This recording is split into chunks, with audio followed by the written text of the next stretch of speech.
before cities, before writing, before kings, temples, or even permanent homes, there was one discovery that quietly changed everything. It did not arrive as a monument or a weapon, but as a fragile glow in the dark fire. For early humans, this dangerous light turned night into shelter, raw food into energy, and fear into possibility. Before we go deeper, take a moment to like the video and subscribe. If this is the kind of ancient history and mystery you enjoy, the night begins long before the sun disappears. It gathers in the hollows of the land, under thorn trees and fallen stone, inside caves where damp air holds the smell of animals that pass through, before humans ever dared to sleep there. The world is not quiet. It never is. In the grass beyond the shelter, something moves with the soft confidence of a predator. In the distance, hyenas call into the dark, their voices carrying across the open ground like broken laughter. The air cools quickly. The bodies of early humans draw closer together, not from tenderness alone, but from necessity. Warmth is a thing borrowed from skin, from breath, from the bodies beside them. Without light, the land belongs to teeth, claws, cold, and chance. Then somewhere in that darkness, there is a glow. It is small at first, no more than a trembling orange pulse against black stone, but every eye turns toward it. The glow licks upward, bends, vanishes, returns. It gives shape to faces. It pushes shadows backward. It makes the cave wall move like water. Smoke curls into the roof and drifts out into the night, carrying with it the sharp scent of burned wood, roasted bone, and something entirely new in the story of life. Around this flame, the ancient world changes its rules. This is not the first fire on Earth. Fire is older than humanity by hundreds of millions of years. Lightning has split trees open since forests first spread across the planet. Volcanoes have poured red heat over stone. Dry grasslands have burned under storms, sending animals fleeing before walls of flame. But for most creatures, fire is disaster. It is the thing to escape. It is pain, smoke, panic, death. The astonishing turn in human history is not that fire exists. It is that one branch of ancient humans, slowly, dangerously, and perhaps many times before succeeding, learns not merely to run from it, but to keep it. Before we go deeper, take a moment to like the video and subscribe if this is the kind of history and mystery you enjoy. The story that follows is not only about a discovery, it is about a boundary crossed so deeply that everything after it, from cooked food to night stories, from winter camps to cities of brick and metal, still carries the memory of that first controlled flame. Picture a small group on the edge of a prehistoric landscape, long before writing, long before farming, long before kings, temples, roads, or walls. They do not have a word for civilization. They do not have a word for history. Their world is made of weather, hunger, smell, memory, and movement.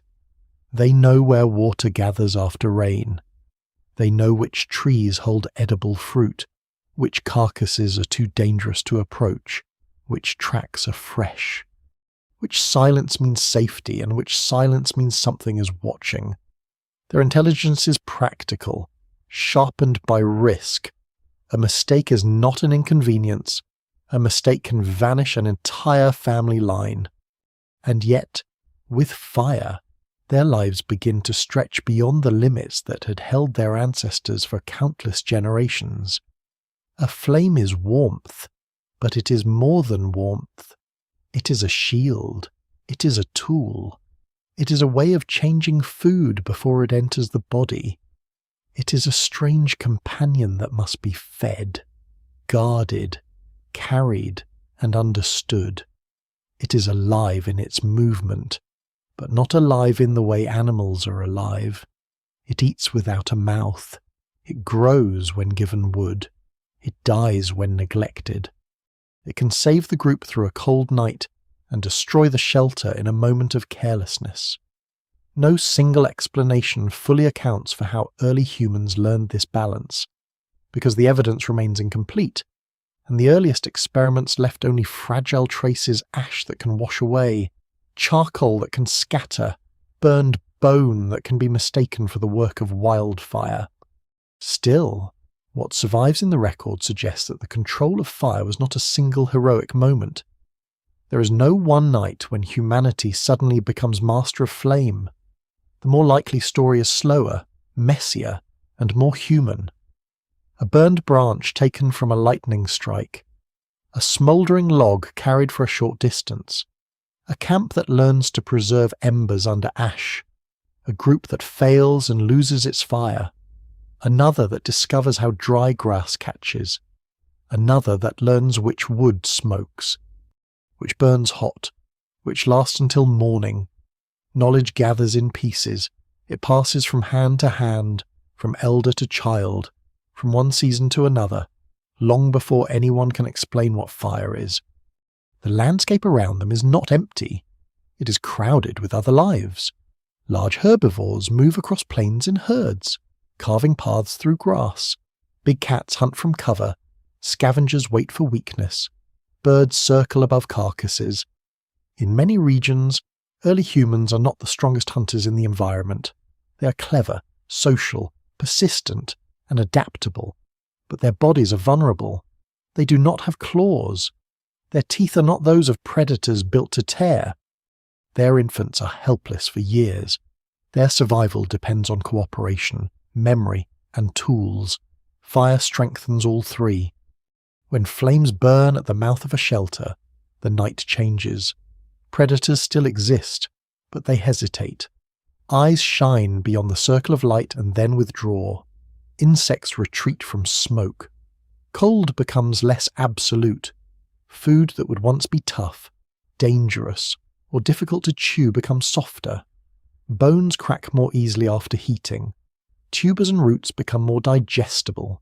Meat changes scent, texture, and safety.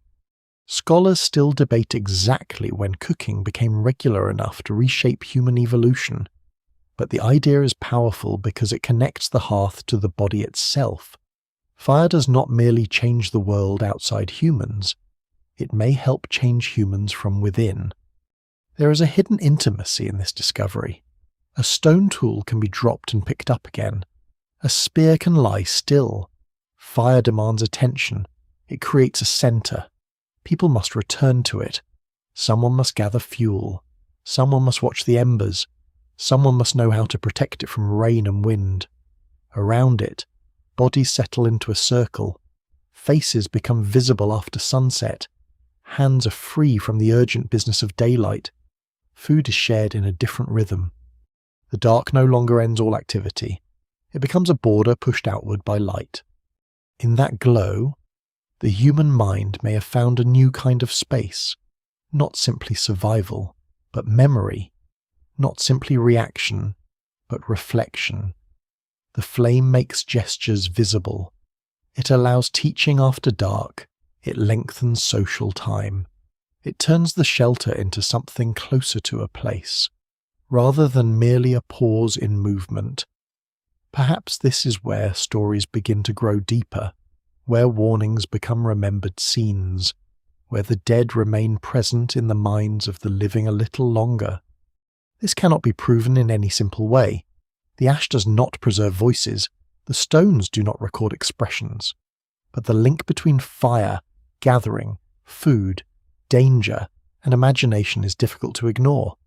Far ahead in time, humans will bake clay into vessels, smelt ores into metal, clear fields, fire bricks, make glass, burn forests, power engines, launch rockets, and warm cities through winter. All of that waits in the distance, hidden inside the trembling logic of a campfire. But here, at the beginning, nothing is inevitable. The group around the flame does not know it has crossed a threshold. It knows only that the cold has softened. The predators have pulled back. and the night has become less complete. The discovery that changes human history forever does not arrive as a monument. It arrives as ash on the ground, smoke in the hair, sparks rising into prehistoric dark. It is fragile enough to be smothered by rain, dangerous enough to kill, and powerful enough to remake the fate of a species. Around it, early humans sit close together, watching the orange light breathe, while beyond the circle the old world waits, still vast, still hungry, but no longer entirely in command. Before flame becomes a companion, the world presses much closer against the human body.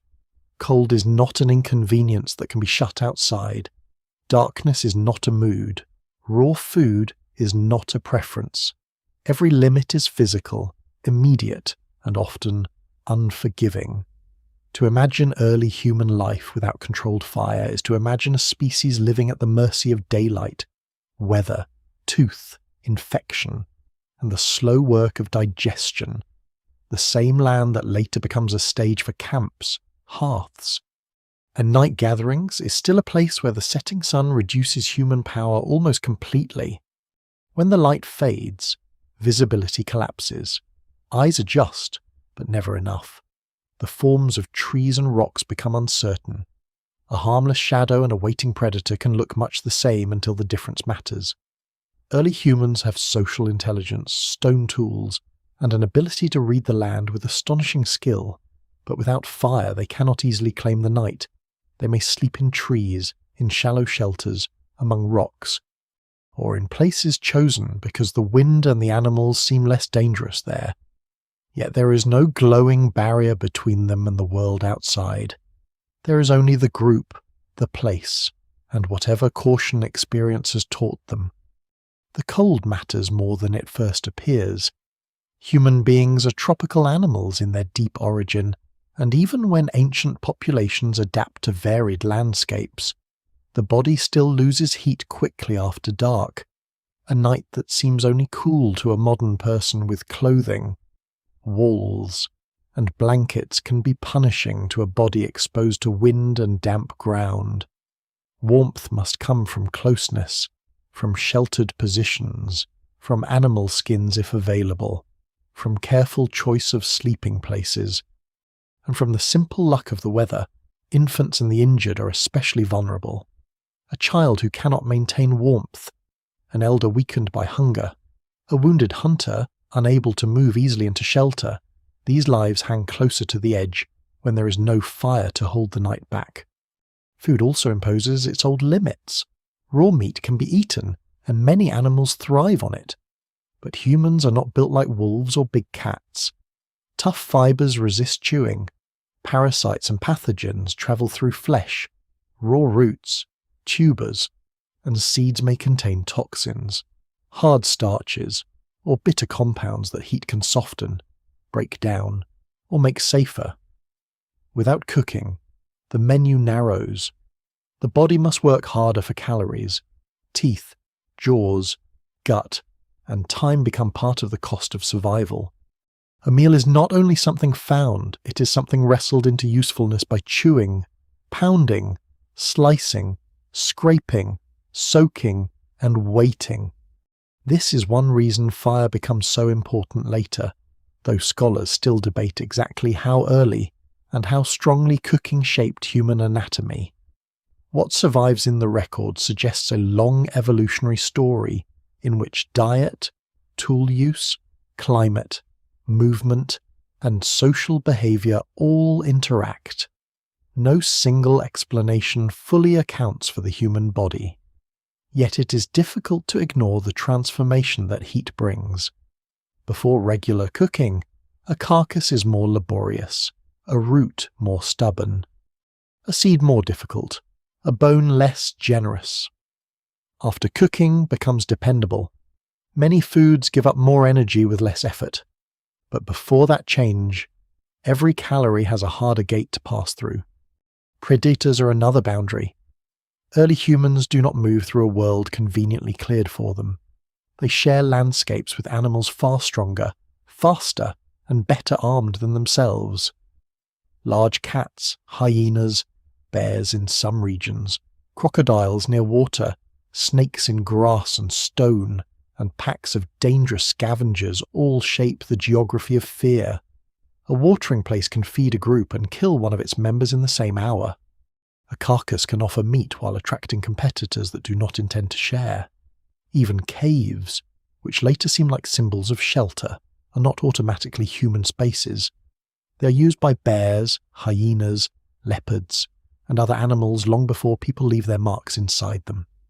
Without fire, human beings must negotiate with these places more cautiously. A cave may be useful, but it may also smell of occupation.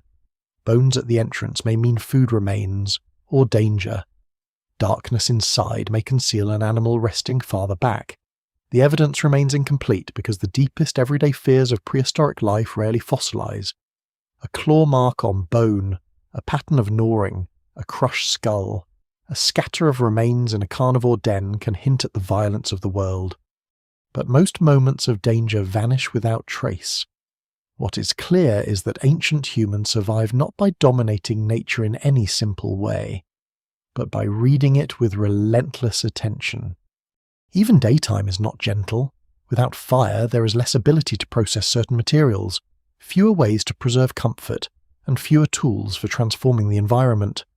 Wet weather can mean hunger if movement becomes difficult. A cold snap can force choices about where to go and what to abandon. Insects can torment exposed bodies. Smoke, later so familiar around camps, is not yet available as a shield against biting swarms. Wounds can fester. Meat can spoil. Bones can be cracked with stone but not softened by roasting. A shelter can be selected but not warmed. The world is still usable, but it is less negotiable. There is also a psychological boundary. The day gives humans information. It shows distance, tracks, faces, gestures, and warning signs. Night removes much of that information and replaces it with sound. A branch cracks. A stone shifts. Something breathes nearby, in darkness. Imagination is not a luxury. It is a survival instrument. The mind fills gaps because sometimes a guessed danger is better than a missed one.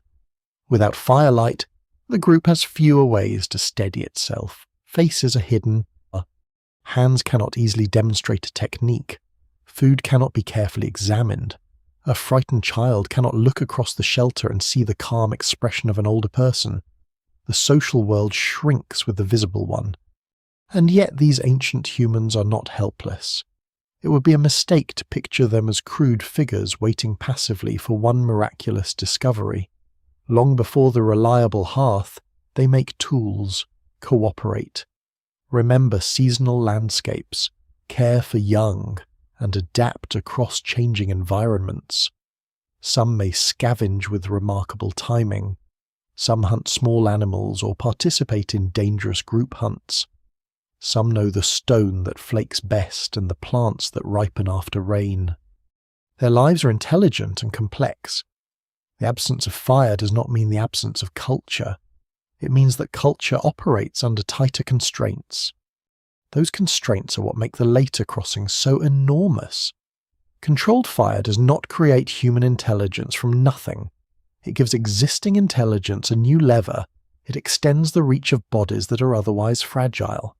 It changes what can be eaten, where one can sleep, how long people can remain active, how far they can move into cold country, and how safely they can gather after sunset, before flame. Early humans live in a world that permits survival, but rarely yields control. After flame, the same world begins, slowly, unevenly, and dangerously to bend.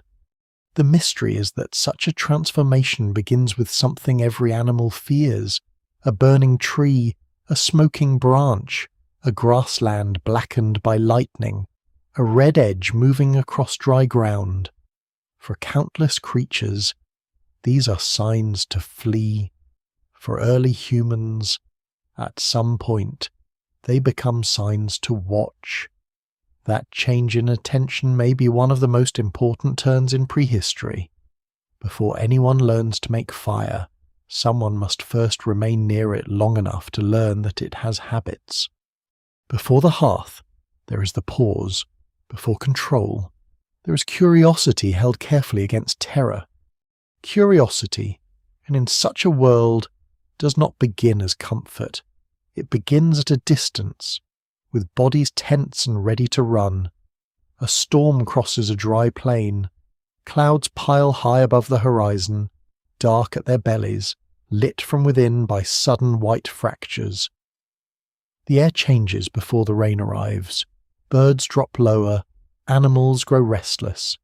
Then lightning strikes a tree, or a dead branch, or a slope of brittle grass, and the land answers with a flash that does not vanish. It crawls. It spreads. It becomes a line of heat moving through the world, bending with wind, consuming what only moments earlier had seemed solid and familiar. For early humans watching from safety, a natural fire is both catastrophe and revelation. It is sound, smell, motion, and terror combined. Flames roar through dry grass faster than a person can run if the wind is cruel. Smoke blinds and chokes. Animals flee in confused streams, some escaping, some trapped, some injured. The fire makes no distinction between hunter and hunted, between nest and carcass, between thorn bush and sleeping place. Yet after it passes, the same burned ground may offer a strange abundance. The danger leaves behind cooked flesh, exposed roots, cracked shells, fallen animals, and landscapes suddenly cleared of cover where predators can be seen from farther away. This may be one of the first ways fire becomes interesting, not safe, not friendly, not yet useful in the controlled sense, but interesting. A burned grassland is not simply dead, it is altered. The blackened earth holds heat. Smoke thins into a bitter haze. The smell of roasted meat can drift from an animal caught at the edge of the blaze. Underground tubers may be easier to dig from softened soil. Insects and small creatures, killed or stunned, can be gathered. Seeds may spill from burned plants. A place that seemed ruined may become, briefly, a place of opportunity. What survives in the record cannot show the first face that turned back toward cooling ashes. But the logic of hunger makes the gesture plausible. Lightning is not the only source. In volcanic landscapes, fire arrives from below. Early humans in parts of Africa and elsewhere live at times near rift valleys, lava fields, hot springs, and ash-covered ground where the planet's interior announces itself openly. A volcano is a different teacher from a storm. It does not merely ignite, it transforms the shape of the land. It lays down new stone, buries old surfaces, poisons air, enriches soil, and leaves behind glassy materials that later humans will sometimes value for sharp edges. To ancient eyes, the red glow of molten rock must have been among the most powerful sights imaginable, though scholars still debate how often early human groups would have approached such places closely enough to learn from their heat.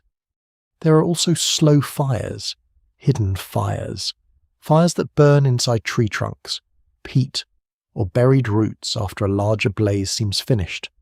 These may smoulder for hours, sometimes longer, protected from wind by ash and earth. Such embers are less dramatic than towering flames, but they matter more for the future. A wall of wildfire cannot be carried, a volcano cannot be domesticated, but a glowing branch, a coal under ash, a piece of burning wood fallen from a struck tree. These are small enough to imagine as objects, not merely events. The human hand, already skilled with stone and bone, can begin to think of fire as something that might be moved. That thought is dangerous. A branch with fire on its end is not like a snowflake. It bites back, it sheds sparks, it burns skin, it changes with every breath of wind. It can die suddenly or flare without warning. To hold it requires a new kind of attention, an awareness of heat, distance, fuel, smoke, and time. The first attempts, if they happen as we imagine, probably fail often. A burning stick goes out before reaching shelter.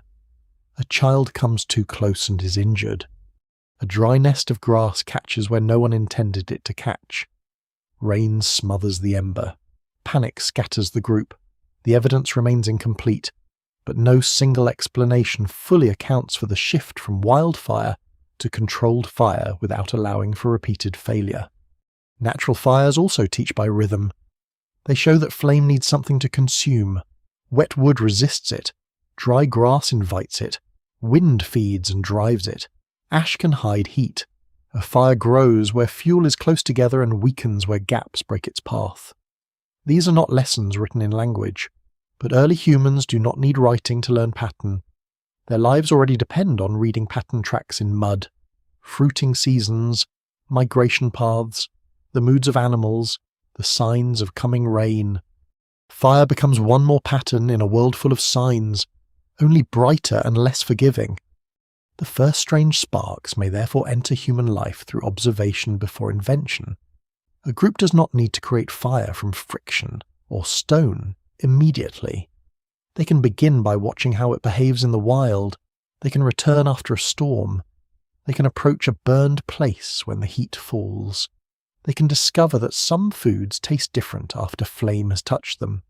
They can learn that smoke drives away insects, that warmth lingers in ash, that predators are cautious around active flame. These are small discoveries, but small discoveries are the way prehistory often moves. Nothing announces itself as a revolution. It becomes one later. There is a lesser-known consequence of burned landscapes that may have mattered deeply. Fire simplifies terrain.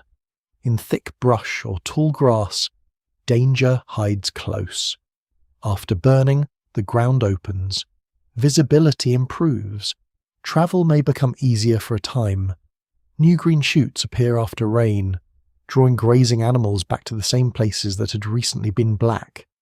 This creates a cycle of destruction and return, a pattern early humans could exploit if they understood it. Long before humans begin deliberately shaping landscapes with fire, natural fires may teach them that burning changes where animals move, where plants regrow, and where food can be found. Still, it is important not to imagine a neat path. Different groups in different places encounter different kinds of flame. A population in open savanna meets grass fire.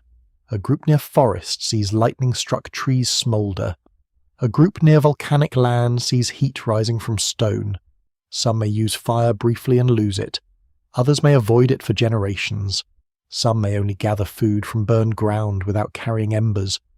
The record is scattered across deep time, and the earliest traces are easily erased. Ash dissolves, charcoal breaks apart. A burned patch made by lightning can resemble one used by humans, unless other clues survive beside it. Yet the direction of the story is unmistakable. Somewhere within these repeated encounters, fire stops being only an event in the landscape and begins to become a possibility in the mind. The difference is profound. An animal flees the blaze and returns when danger has passed. A human may flee, return, watch, remember, and experiment.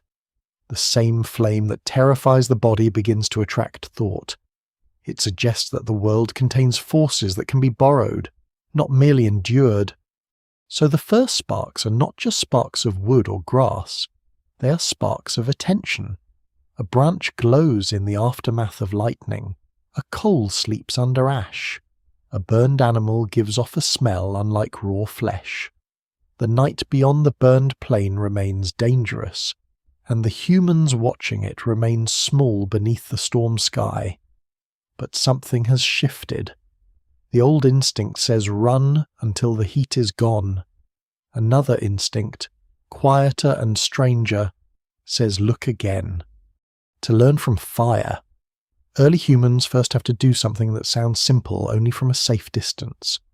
They have to stop running, not completely, not foolishly, not while flames are racing toward them through dry grass, but in the aftermath, when smoke still hangs low and heat still rises from the black ground. They have to remain close enough for fear to become observation. That pause may be one of the quietest turning points in the human past. It leaves no monument, no carved sign, no clear date. It is only a change in behaviour, but from such changes entire worlds are made. At first, the lesson is probably negative. Fire burns. It blinds. It steals air from the chest and leaves skin blistered. A group that approaches too soon learns pain. A hand reaching for a glowing branch jerks back. A foot placed on ash finds heat hidden underneath. A shelter chosen too near dry brush becomes a trap when sparks travel farther than expected. The earliest relationship with fire must have included injury, and perhaps death. Because no creature learns a force like this without cost. The evidence remains incomplete, but it would be strange to imagine mastery arriving cleanly, without burns, without panic, without nights when the precious glow went out and could not be recovered. Yet danger does not prevent attention. If anything, danger sharpens it. Early humans already live by studying things that can kill them. They watch predators to understand distance and mood. They observe snakes, storms, river crossings, cliffs, and the behaviour of wounded animals. Fire enters the same difficult category. It is not safe, but it is patterned. It gives warnings. Smoke changes before flame spreads. Greenwood hisses. Dry twigs crackle. Embers dim when starved and brighten when stirred. Ash can smother, but it can also preserve heat. These details matter because they turn fire from pure terror into something with habits. The first controlled fire may not be made at all. It may be kept. This is a crucial difference. Making fire from friction, sparks, or drilled wood requires a refined technique, the right materials, patience, and knowledge passed with care. Keeping fire requires a different but earlier set of skills, finding a natural flame, choosing a portable ember, feeding it slowly, protecting it from wind, and carrying it without being injured. A smouldering branch can be wrapped in bark, held at a distance, or nested among slow-burning materials. Later peoples across the world develop ember carriers, fire bundles, and methods of preserving coals overnight. It is impossible to project these later practices directly into deep prehistory, but they show that carrying fire is not a fantasy. It is practical, if one knows what the flame needs. Imagine the group returning from a burned area with more than food. Someone carries a branch that glows at one end, smoke trailing behind like a warning. The others keep distance. Children are held back. The carrier walks carefully, slower than usual because this object must not be dropped into dry grass, must not touch skin, must not die before they reach shelter. At the camp, the branch is placed among twigs. For a moment, perhaps nothing happens. Then a thin tongue of flame rises, bends, catches, and the group sees that the fire from the storm has followed them home. This moment, if it happened in thousands of versions across thousands of years, would not yet be full control. It would be borrowed fire, wildfire held temporarily under human care. Still, even temporary success changes imagination. If flame can be carried once, it can be carried again. If embers survive under ash until morning, the group does not need to wait for lightning. If one kind of wood burns too fast and another lasts longer, selection begins. If smoke in the shelter chokes everyone, the fire must be moved. If rain kills it, cover matters. If too much fuel is added, danger grows. If too little is added, the glow fades. Fire becomes a relationship of attention and restraint. There is a surprising discipline hidden here. Modern people often think of fire as power, but the earliest firekeepers must have learned limitation before power. The goal is not to make the largest flame. A large flame wastes fuel, attracts danger, and becomes difficult to manage. The useful fire is controlled, fed in pieces, kept alive but not allowed to escape. It must be close enough to warm bodies and cook food, but far enough not to burn sleeping skin or stored materials. It must breathe, but not be given the whole landscape, and this is not brute force, this is care. Around such care, roles may begin to form. Someone remembers which branches catch quickly. Someone knows how to bank embers beneath ash. Someone wakes in the night to add fuel. Someone teaches by gesture, by correction, by moving a child's hand away from heat. No one needs formal titles for responsibility to exist. In small groups, survival tasks attach themselves to knowledge. The person who understands the fire becomes valuable in a way different from the skilled tracker or stone napper.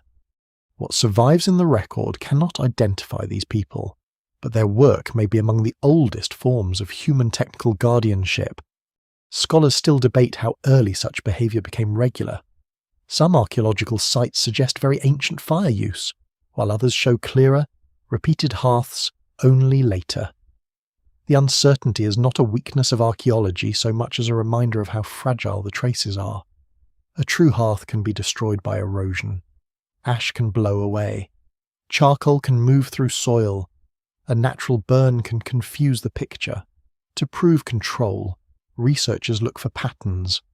Burned materials in places unlikely to have burned naturally. Repeated fires in the same occupation layers. Heated stones arranged or concentrated. Bones burned at temperatures suggesting hearth conditions. Microscopic ash residues protected in sediment. Even then, caution remains necessary. Fire is easy to imagine and hard to prove. But behaviour does not wait for modern proof to have mattered. Long before a perfect archaeological signature appears, early humans may have lived through partial fire use, seasonal fire use, opportunistic fire use, and failed fire use. A group might preserve flame during dry months but lose it in heavy rain. Another might camp near natural sources. Another might use burned landscapes without maintaining a hearth. Control is not a switch thrown once. It is a widening zone of reliability. As that zone widens, fear does not disappear. It becomes educated. Fire remains dangerous forever. Even in later villages and cities, it will burn homes, fields, granaries, and bodies. But the prehistoric change is that fear is joined by knowledge. The group no longer sees flame only as a disaster that arrives from sky or earth. It sees a force that can be approached, fed, divided, covered, revived, and watched through the night. In the dark shelter, this knowledge changes the posture of the people around it. They no longer huddle only against each other. They gather around a centre they have made possible. The flame trembles, and every tremble teaches. Sparks rise toward the cave roof. Smoke finds the opening. A hand adds wood, then withdraws before the heat bites. Outside, the old night remains, filled with movement and hunger. But the humans inside are learning a new answer to fear. They are not yet masters of nature. They are students of a dangerous light, and that is enough to begin changing everything. What remains of the first fires is almost nothing, and that is part of the mystery. A spear point can survive for hundreds of thousands of years if stone protects it. A tooth can wait in sediment long after the mouth that held it has vanished. Bones can fossilize. Shells can harden into layers. Footprints can be sealed under volcanic ash. But fire is a vanishing act. It consumes its own evidence. It leaves ash light enough to blow away, charcoal fragile enough to crumble, reddened earth that can be disturbed by water, roots, burrowing animals, or the slow pressure of time. The discovery that changes human history forever announces itself to archaeology in whispers. A prehistoric hearth does not always look like the tidy circle modern imagination prefers. Sometimes there is no ring of stones, no obvious fireplace, no dramatic black stain waiting to be recognized. There may be only a thin lens of ash and sediment, a scatter of charcoal flecks, a cluster of burned bones, or stone tools altered by heat. In some places, ancient fire leaves behind reddened soil where minerals have changed under high temperature. In others, it hides inside microscopic structures.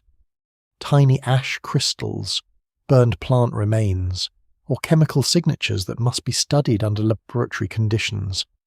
The evidence remains incomplete because time is not kind to hearths, especially the oldest ones.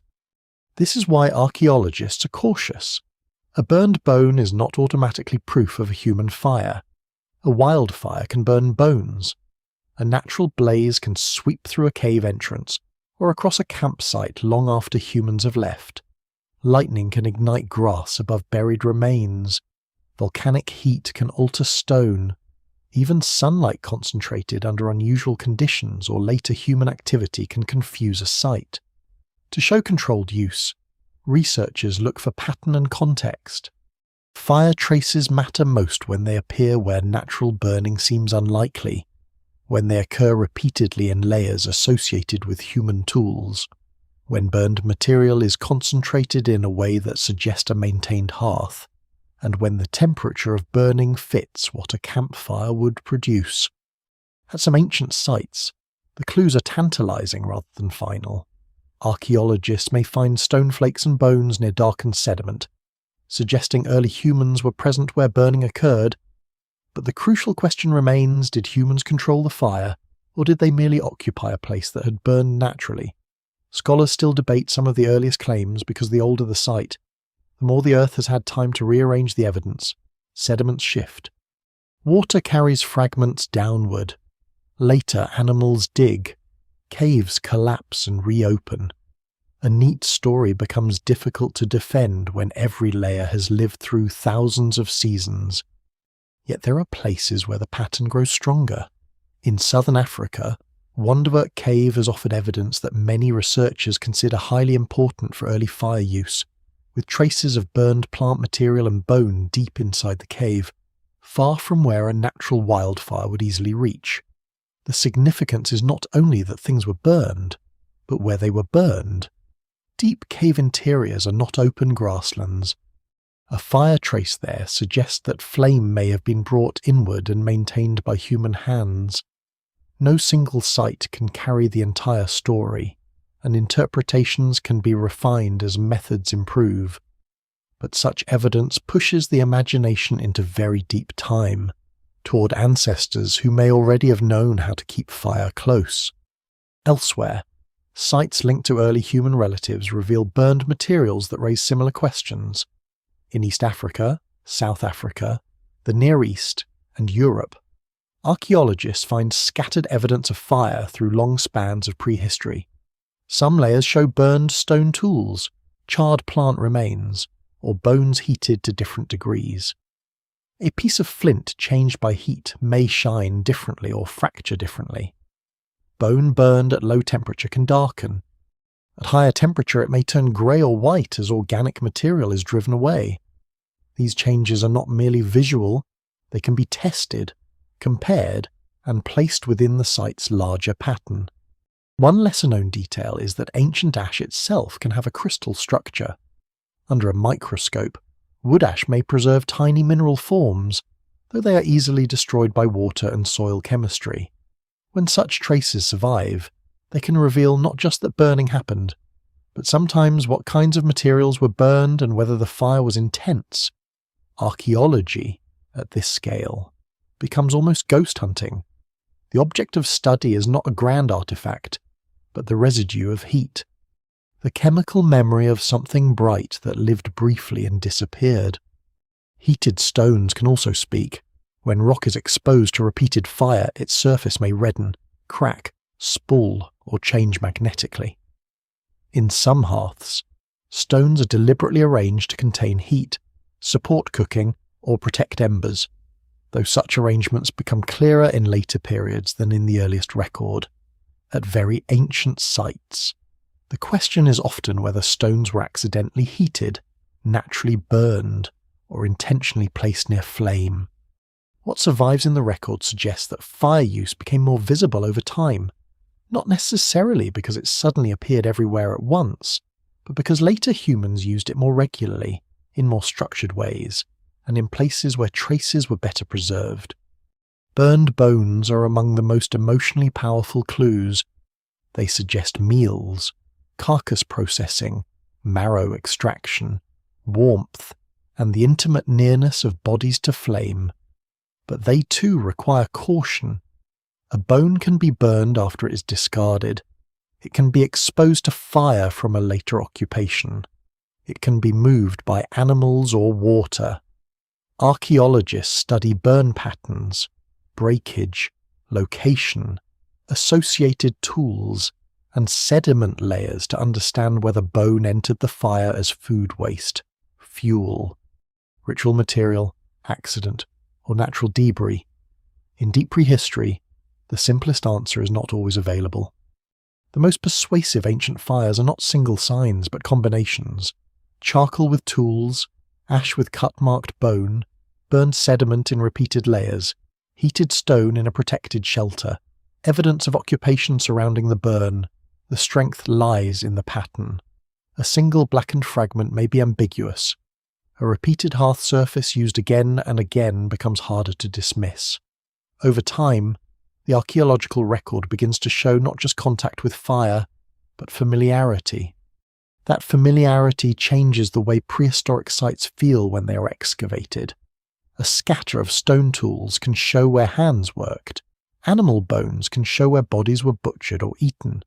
But a hearth suggests a centre. It gives the site gravity. People return to that point, placed things near it, sat around it, perhaps slept beside it.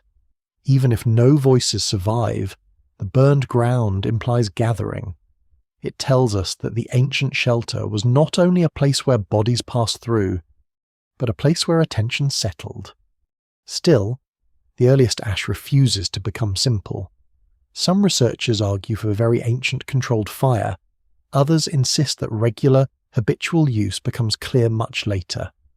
Both positions are shaped by evidence that is real but uneven. The difficulty is that fire can be present without being fully mastered, and mastery itself can mean different things. Carrying embers is not the same as producing fire at will. Occasional use is not the same as nightly hearths. Cooking sometimes is not the same as cooking every meal. The path from spark to campfire may have been long, regional, and full of lost experiments. And that uncertainty gives the evidence its strange power. The ash does not hand over a complete answer. It asks us to imagine carefully, to respect what is known and what is inferred. Somewhere in these dark stains, reddened stones, microscopic residues, and burned bones lies one of the oldest human negotiations with the natural world. The traces are small because the act was ordinary, feeding wood to flame, keeping embers alive, placing food near heat, drawing closer as night fell. But ordinary acts are often where history hides its deepest revolutions. A stone flake on the ground says that a hand once struck stone. A burned seed says that heat once opened a plant's hidden energy. A lens of ash says that darkness, for one night at least, was pushed back. The archaeologist kneeling in the dust sees almost nothing compared with what once was there, smoke curling upward. Sparks rising, bodies shifting around warmth, the smell of cooked food entering the shelter, but almost nothing is not nothing. In the ancient ashes, the first hearth still glows faintly, not as a flame, but as evidence that humans had begun to change the terms of survival itself. The oldest fire in human history is not a single object waiting patiently in the ground. It is an argument spread across caves, river terraces, ancient lake beds, broken bones, altered stones, and sediment layers that do not always agree. Archaeologists are not simply asking whether something burned. They are asking whether early humans understood the burning, returned to it, protected it, used it, and perhaps depended on it. That distinction is where the great debate begins. A burned patch in a million-year-old layer can feel thrilling, but excitement is not evidence by itself. A natural fire can sweep across a landscape and leave charcoal near tools. A cave entrance can burn during a dry season. Bones can be heated by events that have nothing to do with cooking. Even when human artifacts lie nearby, the association may be complicated. Objects move through sediments. Water carries charcoal. Burrowing animals mix layers. Roots disturb ash. The earth does not preserve the past like a sealed room. It edits, drags, crushes, stains, and rearranges. For this reason, scholars often separate possible fire use from probable fire use and habitual fire use. Possible fire use hints at human involvement, but does not close the case. Probable fire use has stronger context. Burned material appears with tools, in sheltered places, or in patterns that natural burning struggles to explain. Habitual fire use is a higher threshold. It suggests that humans were not merely taking advantage of fire when nature provided it, but making it part of ordinary life again and again. These categories matter because the discovery of fire was not one event. It was a process moving from encounter to reliance. Some of the earliest claims stretch far back, toward more than 1 million years ago. Sites in Africa have produced traces that some researchers interpret as evidence of burning associated with early humans, including reddened sediment, heated stone, or burned bone. In southern Africa, Wonderwork Cave remains especially important because fire traces found deep inside the cave are harder to explain as the result of wildfire. If humans or their close relatives carried flame into such a place very early, then the story reaches into a world before Homo sapiens, where earlier human forms may already have experimented with heat and darkness. Yet even strong sites invite continued testing. Other evidence becomes clearer much later, especially in the Middle Pleistocene, when hearths, repeated burning, and structured use appear more convincingly in parts of the archaeological record. Fire begins to look less like a rare accident and more like a repeated companion. But the pattern is not smooth. Some places show signs of fire, others, with abundant tools and occupation traces, show little or none. This unevenness is one of the central puzzles. If fire is so useful, why does it not appear everywhere as soon as it is known? The answer may be that knowing fire and depending on fire are different things. A group can preserve embers without being able to make flame whenever it wants. A group in a warm environment with plenty of raw edible foods may use fire less regularly than one facing cold nights and tougher resources. Some landscapes provide natural fire often, others do not. Cultural knowledge can also be lost. A small group that loses its skilled firekeeper or moves through rain for too long may lose flame for a time. The evidence remains incomplete, but it suggests a world of repeated starts. There is also the question of invention. When did humans learn to create fire, rather than merely carry it? This is even harder to prove. A hearth can show that fire was used, but not necessarily how it began. Friction methods, percussion methods, and careful tinder preparation leave few unmistakable traces, especially in deep time. Making fire at will is a profound threshold because it frees a group from waiting for lightning, volcanoes, or smouldering remains. But archaeology rarely captures the moment when technique becomes reliable. This uncertainty changes how we imagine early human nights. It is tempting to picture every ancient camp glowing warmly once fire is introduced, but reality may have been far more unstable. Some nights may have been bright, others dark. Some groups may have guarded embers because losing them meant days or weeks without flame. Some may have moved from one known fire source to another. Some may have used fire mainly for warmth, others for cooking, others for protection, others only when circumstances allowed. No single explanation fully accounts for the scattered evidence, because ancient behaviour was likely as varied as ancient landscapes. The debate over dates shapes the larger story of human evolution.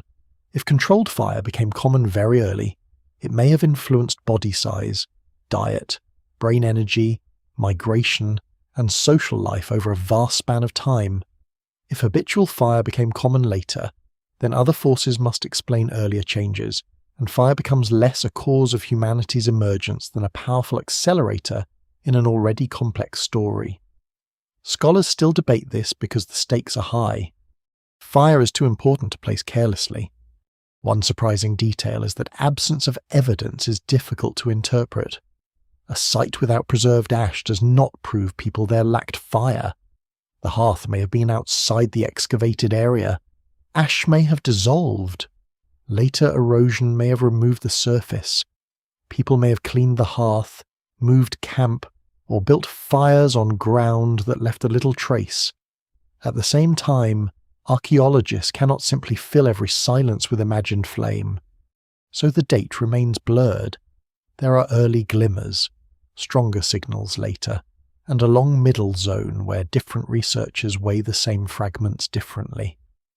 The human relationship with fire probably deepened in stages, first scavenging from burned ground, then carrying embers, then preserving coals, then cooking more often, then making fire reliably, then building hearths as social and technical centres. These stages may overlap and appear at different times in different populations. The story is less like the discovery of a tool and more like the domestication of a force. In that debate, the mystery becomes more interesting, not less. The uncertainty reminds us that a revolution can begin before it becomes visible. For a long time, fire may have flickered at the edge of human life, sometimes present, sometimes lost, sometimes feared, sometimes guarded. Then, gradually, the flicker steadied, the ash layers grew clearer, the hearths returned in place after place. The night, once surrendered to the wider world, began to hold a human centre more often. The exact date may remain disputed, but the direction is clear somewhere across immense time. Flame moved from accident to habit, and habit became inheritance. Once fire becomes reliable enough to sit near the body, it begins to enter the body in another form, not as flame, but as food changed by flame. This may be the most intimate part of the discovery, because warmth outside the skin is visible, while the revolution of cooked food happens quietly, inside the mouth, stomach, gut, blood, and brain. A piece of meat held near heat softens, fat loosens and drips, tough fibres relax. A root pulled from the soil, once bitter or hard, becomes sweeter, gentler, easier to chew. Seeds and tubers that once demanded long effort begin to surrender more energy. The fire that pushes back the night also begins to unlock the landscape. Before cooking becomes ordinary, eating is work. Ancient humans already used tools to cut, pound, scrape, crush, and break food into manageable pieces. But raw food still resists the body. Meat can be tough, plant tissues can be fibrous, starches may remain partly inaccessible. Some toxins and irritants remain active unless heat changes them. Parasites and microbes, invisible to prehistoric eyes, can travel through uncooked flesh or contaminated material. Early humans do not understand these dangers in scientific terms, but they know patterns. They know that some foods sicken, some strengthen, some are safe only in certain seasons, and some become better after contact with heat. Cooking is not simply about taste, though taste must have mattered. It is about energy. The human body is an expensive machine, especially the brain. Brain tissue consumes a remarkable share of the body's energy, and maintaining it requires dependable calories. Heat begins digestion before the food is swallowed. It breaks down cell walls, denatures proteins, gelatinizes starches, and makes many foods easier for the gut to process. Less energy spent chewing and digesting can mean more energy available for growth, movement, reproduction, healing, and thought. Scholars still debate how early cooking became regular enough to shape human evolution, but the connection between cooked food and energetic advantage remains one of the most compelling ideas in the study of deep human history. The human face may carry part of this story. Compared with many earlier primates, modern humans have smaller teeth, smaller jaws, and a reduced gut relative to what might be expected for a large-bodied ape eating only raw wild foods. This does not prove that fire alone remade human anatomy. No single explanation fully accounts for the changes. Stone tools, meat eating, food sharing, climate shifts, plant processing, and social cooperation all matter. But cooking offers a powerful piece of the puzzle. A creature that can soften food outside the body does not need to do all the work with teeth and intestines. The kitchen, in its oldest form, may have begun as an external stomach made of flame and patience. This idea has a strange consequence. Fire may have changed not only what early humans ate, but how much time they had. Raw diets often demand long hours of chewing and processing. Many animals spend much of the day feeding because their food is difficult to extract energy from. Cooked food can shorten that labour. A roasted tuber, a strip of heated meat, a cracked bone warmed until marrow softens, a handful of seeds toasted near coals, these are not merely meals. They are time released back into the group, time to watch, teach, groom, repair tools, care for children, remember roots, and sit awake after sunset in the orange circle of light. A lesser-known detail is that cooking also changes smell in a way that may have reshaped attention.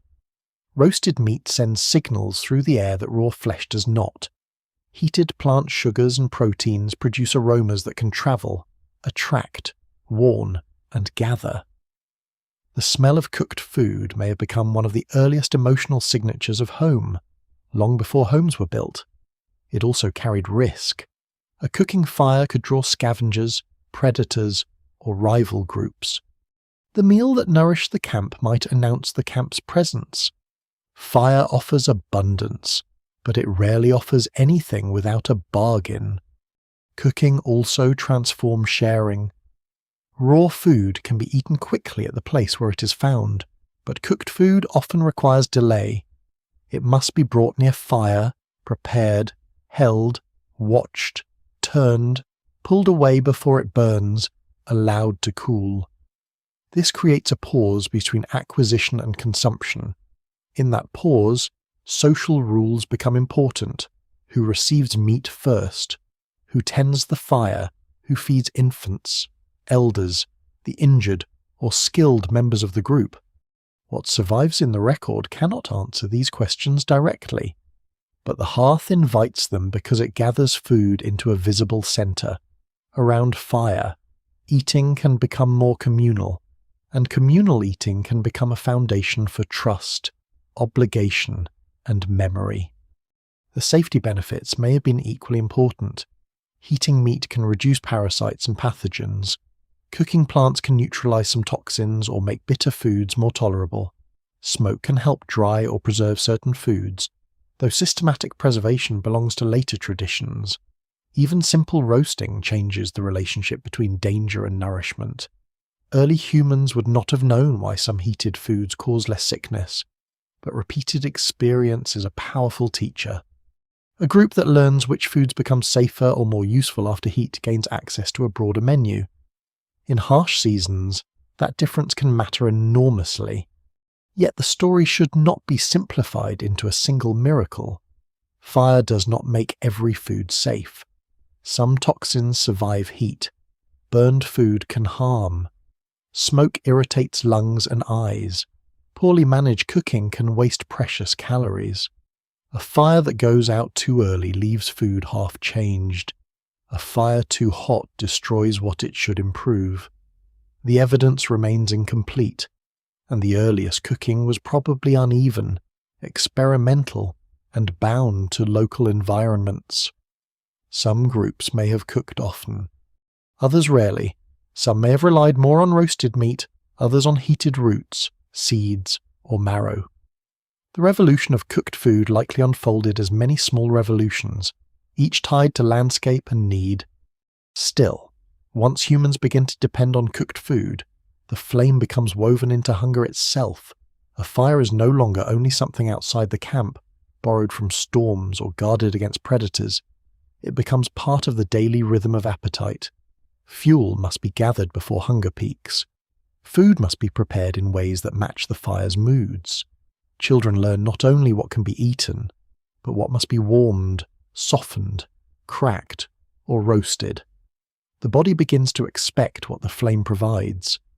This is why the prehistoric hearth may be one of the most important feeding places in the history of life. Around it, the boundary between nature and culture blurs. A root is natural, but roasting it is knowledge. Meat is natural, but sharing it after heat has changed, it is social. Fire is natural, but keeping it alive beside a shelter is technology.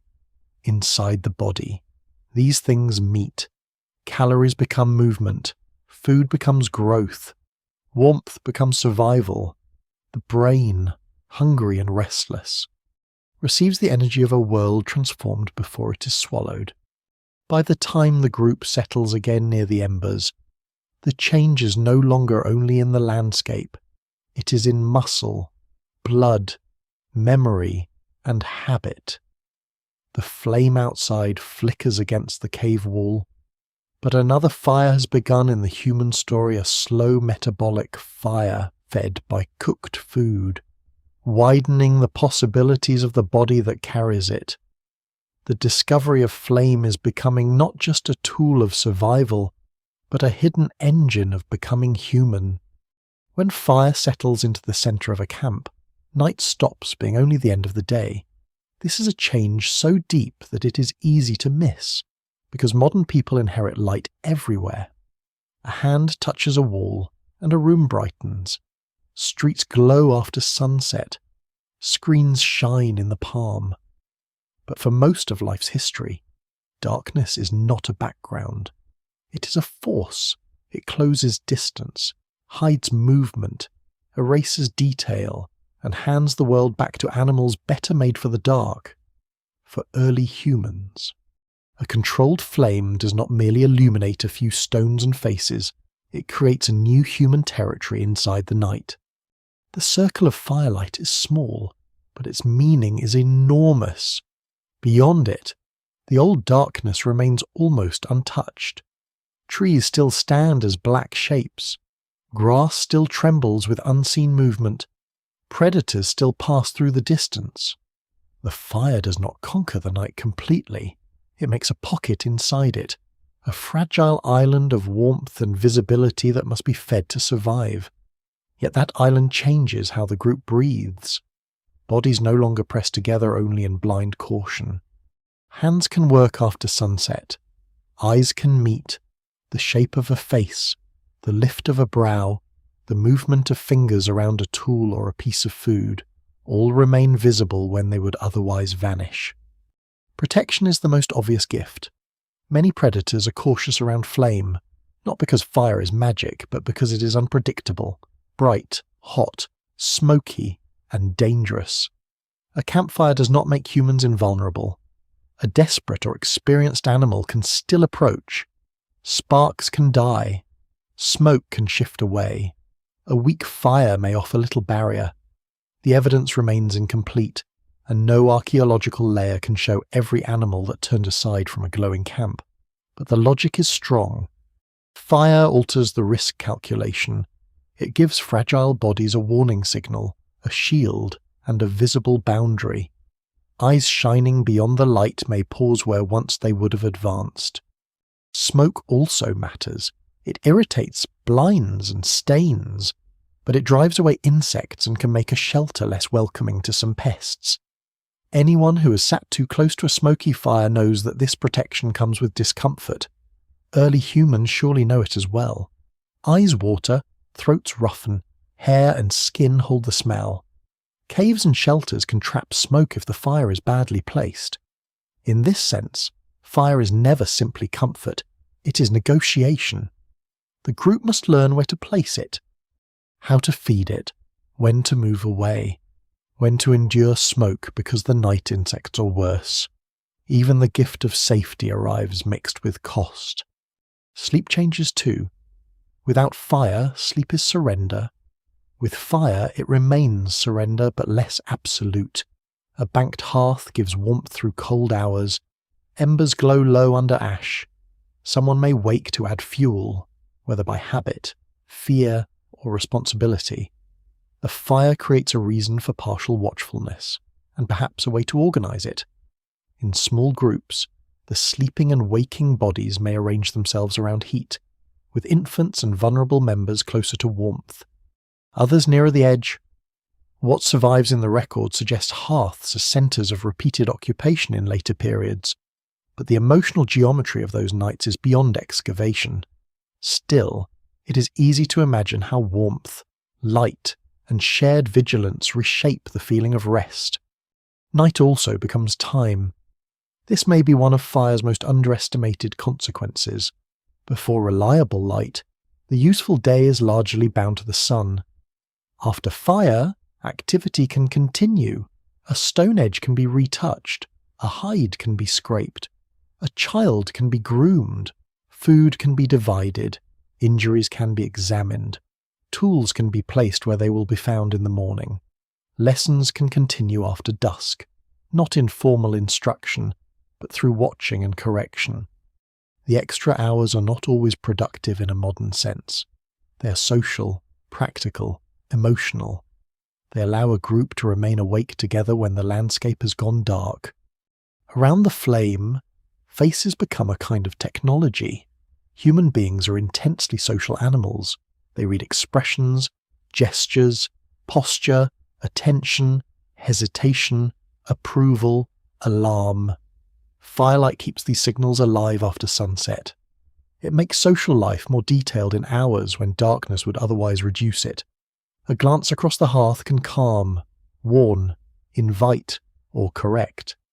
A hand can demonstrate how to twist fibre, strike stone, crack bone, or feed flame without smothering it.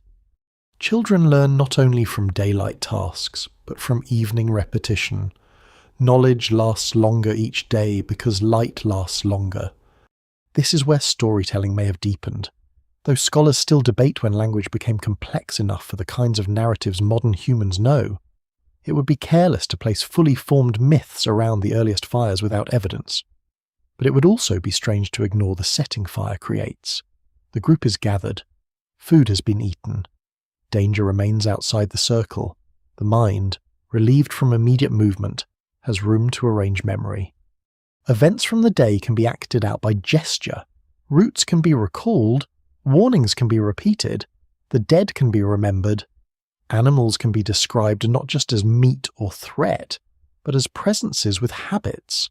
Over time, such moments may help turn experience into shared meaning. A lesser-known detail is that firelight itself changes perception. Flames move constantly. They animate walls, stones, bones, and faces. Shadows stretch and shrink. A rough surface can seem alive when orange light crawls over it. In deep caves much later, humans will paint animals in places where flickering lamps make their bodies appear to shift. That does not prove that the earliest hearths produced art or ritual, but it hints at the sensory world fire opens. The night around a flame is not simply brighter, it is unstable, suggestive, full of motion. It invites the mind to see forms within forms. The hearth also creates memory of place. A camp without fire can still be meaningful, but a used hearth leaves a centre that draws return.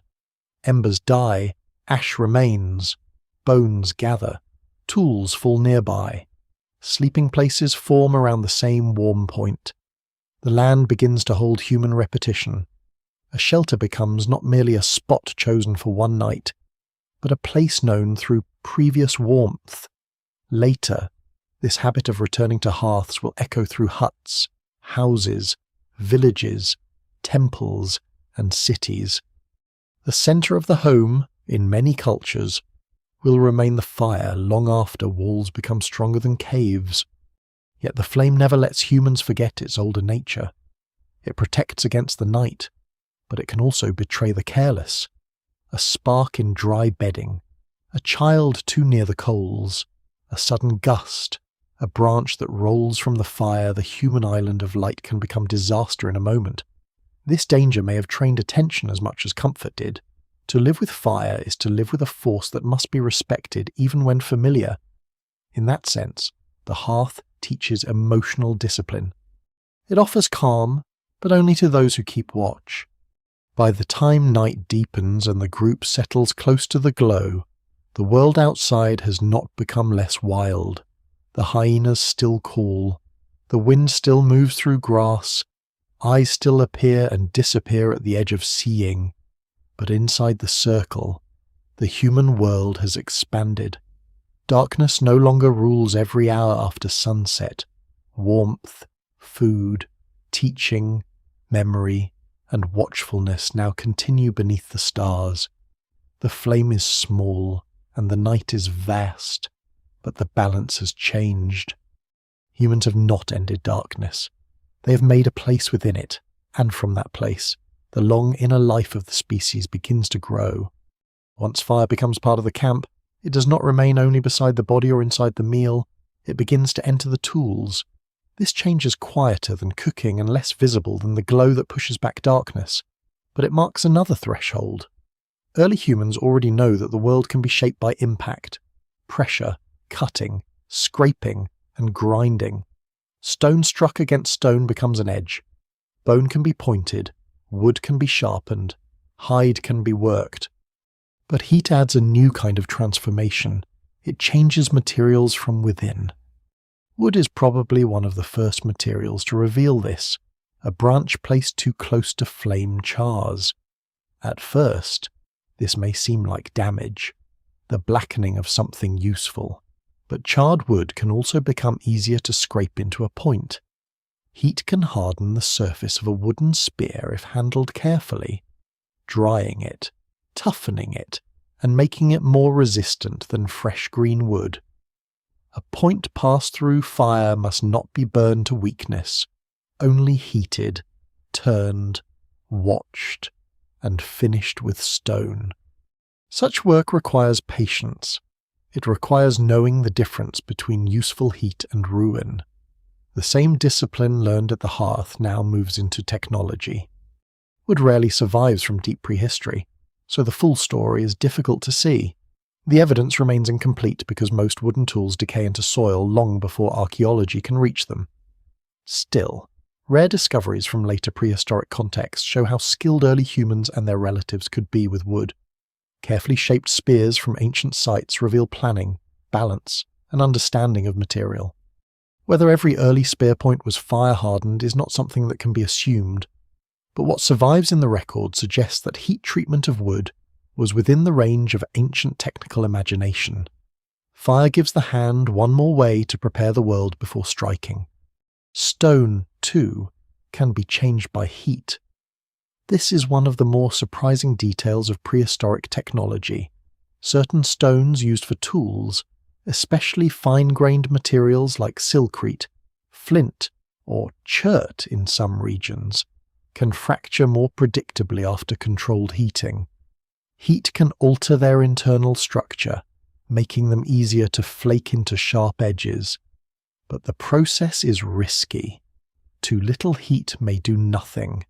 Too much can crack the stone, explode flaws, or destroy the piece entirely. The stone may need to be buried under sand, warmed gradually, and cooled carefully. This is not accidental campfire behavior. In later prehistoric contexts, heat-treated stone shows a sophisticated understanding of temperature without thermometers, chemistry without formulas, and patience without written instruction. Scholars still debate how early heat treatment of stone began in different regions, and it should not be projected too far back without evidence. But when it appears, it reveals something essential about the human relationship with fire. Fire is no longer only used for immediate warmth or food, it is being used to improve future action. A toolmaker heats stone today so that tomorrow's edge will be sharper. This is delayed benefit, controlled transformation, and technical memory held across time. The flame becomes part of planning. Pigments also enter the story. Red ochre, yellow earth, black manganese, charcoal, and other mineral colours appear in prehistoric sites across the world, sometimes used on bodies, objects, hides, tools, or cave walls. Fire can change the colour of certain minerals, turning yellowish, iron-rich earths into deeper reds. It can produce charcoal, one of the simplest and most enduring drawing materials. The use of pigment is not only practical, it may be symbolic, though the meaning is often beyond recovery. What survives in the record suggests that humans and some close relatives valued colour long before writing. Fire, by altering colour and producing black carbon, becomes a quiet partner in the emergence of visual expression. Adhesives may be even more remarkable. To attach a stone point to a wooden shaft, or to bind parts of a tool together, ancient people used plant fibres, sinew, resin, gum, and later complex glues. Some adhesives require heat to prepare. Resin softens near fire. Bitumen can be warmed. Birch bark tar, known from later prehistoric and Neanderthal contexts, requires a controlled process that transforms bark into a sticky binding substance. The exact methods used in deep prehistory remain debated. But the principle is astonishing. Fire can turn one material into another material with new properties. This is chemistry before chemistry has a name. Such technologies change hunting and work. A sharpened wooden spear extends the reach of the arm. A stone point attached to a shaft becomes more than stone plus wood. It becomes a composite tool, a partnership of materials. A heat-treated flake cuts cleaner. A resin bond holds parts together long enough for a task that bare hands could not manage. These improvements do not make survival easy, but they widen the margin between success and failure. An animal wounded at safer distance. A hide cut more efficiently. A plant processed faster. A shelter repaired with stronger bindings. Each advantage is small by itself, but small advantages accumulate across generations. There is also a social dimension to heat-made tools. Knowledge of fire technology is not obvious. It must be learned. Someone has to know which wood can be hardened without splitting, which stone benefits from heat, which mineral changes colour, which resin softens but does not burn, which fibres hold when warmed and wrapped. Mistakes are visible and costly. A shattered stone, a burned spear, a glue ruined in flame, a tool that fails during a hunt. Technical skill becomes memory carried in bodies and demonstrated through action. Around the hearth, instruction is not separate from life. It happens as people watch hands move near heat. This may be one reason fire deepens culture.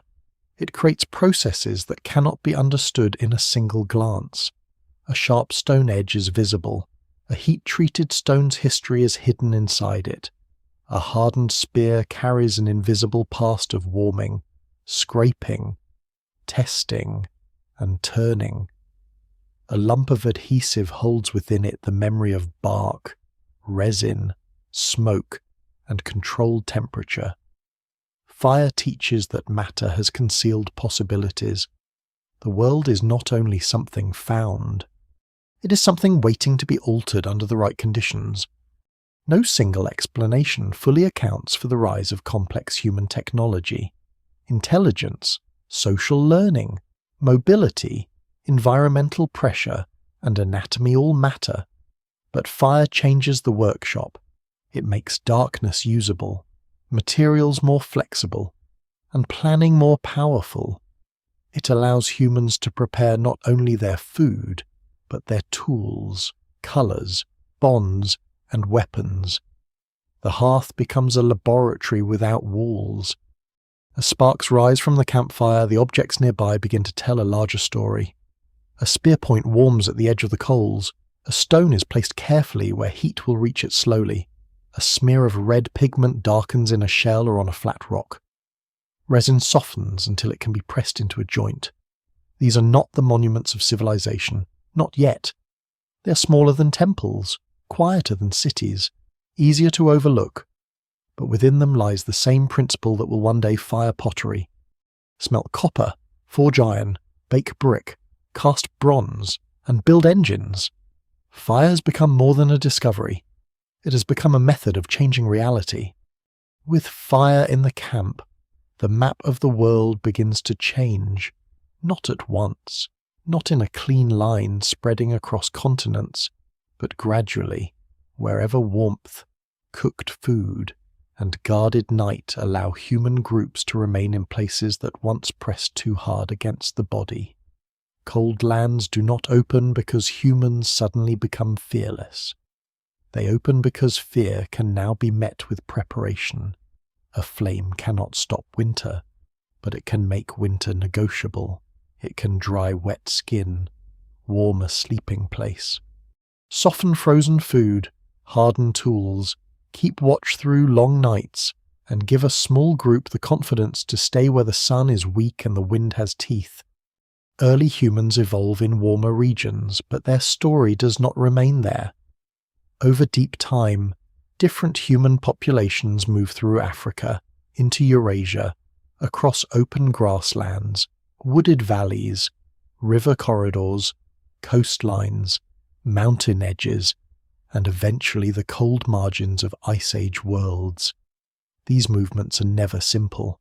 Climate pulses warmer and colder. Forests advance and retreat. Grasslands expand. Deserts open like barriers. Ice sheets grow over northern lands and then shrink back, leaving lakes, marshes, exposed plains, and new routes. A group may follow animals into a new region during a mild phase, then face harsher conditions generations later. Fire becomes one of the tools that allows such movement to become more than a brief accident. Cold is not only temperature, it is hunger. It is the disappearance of easy plant foods during certain seasons. It is frozen ground that resists digging. It is wet clothing or skins that steal heat from the body. It is meat that freezes hard, water that must be found beneath ice or snow, and darkness that lasts too long. In such places, a fire is not a luxury. It is a second sun made small enough to carry in memory. Around it, animal hides can dry. Bones can be cracked and warmed. Fat can be rendered. Tools can be repaired when daylight is short. Damp wood can be coaxed into flame by someone who knows patience. Without such knowledge, the northern night becomes a wall. The expansion into colder regions also depends on clothing, shelter, cooperation, and hunting skill. Fire alone does not carry humans into Ice Age Europe or across the steppe. No single explanation fully accounts for these migrations. But fire strengthens every other adaptation. A hide scraped clean beside a hearth becomes better protection. A shelter warmed by coals becomes a place where infants can survive. A spear hardened by heat can serve in the hunt for large animals. A meal cooked from tough meat, marrow, and roots gives more energy to bodies working in cold air. The flame does not replace intelligence, it amplifies it. There is a lesser-known problem in cold climates that fire helps solve dampness. Freezing weather is dangerous, but wet cold can be worse. Rain, melting snow, river crossings, and mist can turn skins heavy and chill the body quickly. Smoke and heat allow materials to dry. A wet shelter can be made livable. A hide can be stretched, warmed, and softened. Wood gathered under poor conditions can be dried near the fire before being fed into it. This creates a rhythm of camp labor that is easy to overlook. Survival in cold country is not one dramatic hunt. It is constant maintenance against moisture, wind, and the slow theft of heat. As humans move into cooler landscapes, they also encounter new animals and new opportunities.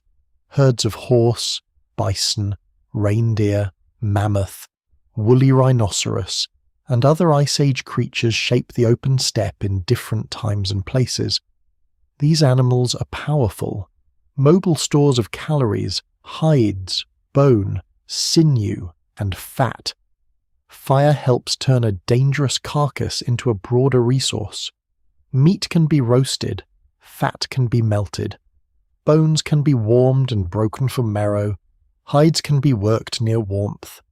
Sinew can be dried, even bones themselves, in some cold open environments where wood is scarce, may later be used as fuel or building material. A reminder that prehistoric people learned to use whatever the landscape gave them. Fuel itself becomes a challenge. In forests, wood may be abundant, though gathering it still takes effort. On open steppe or tundra-like landscapes, usable wood can be scarce or seasonal.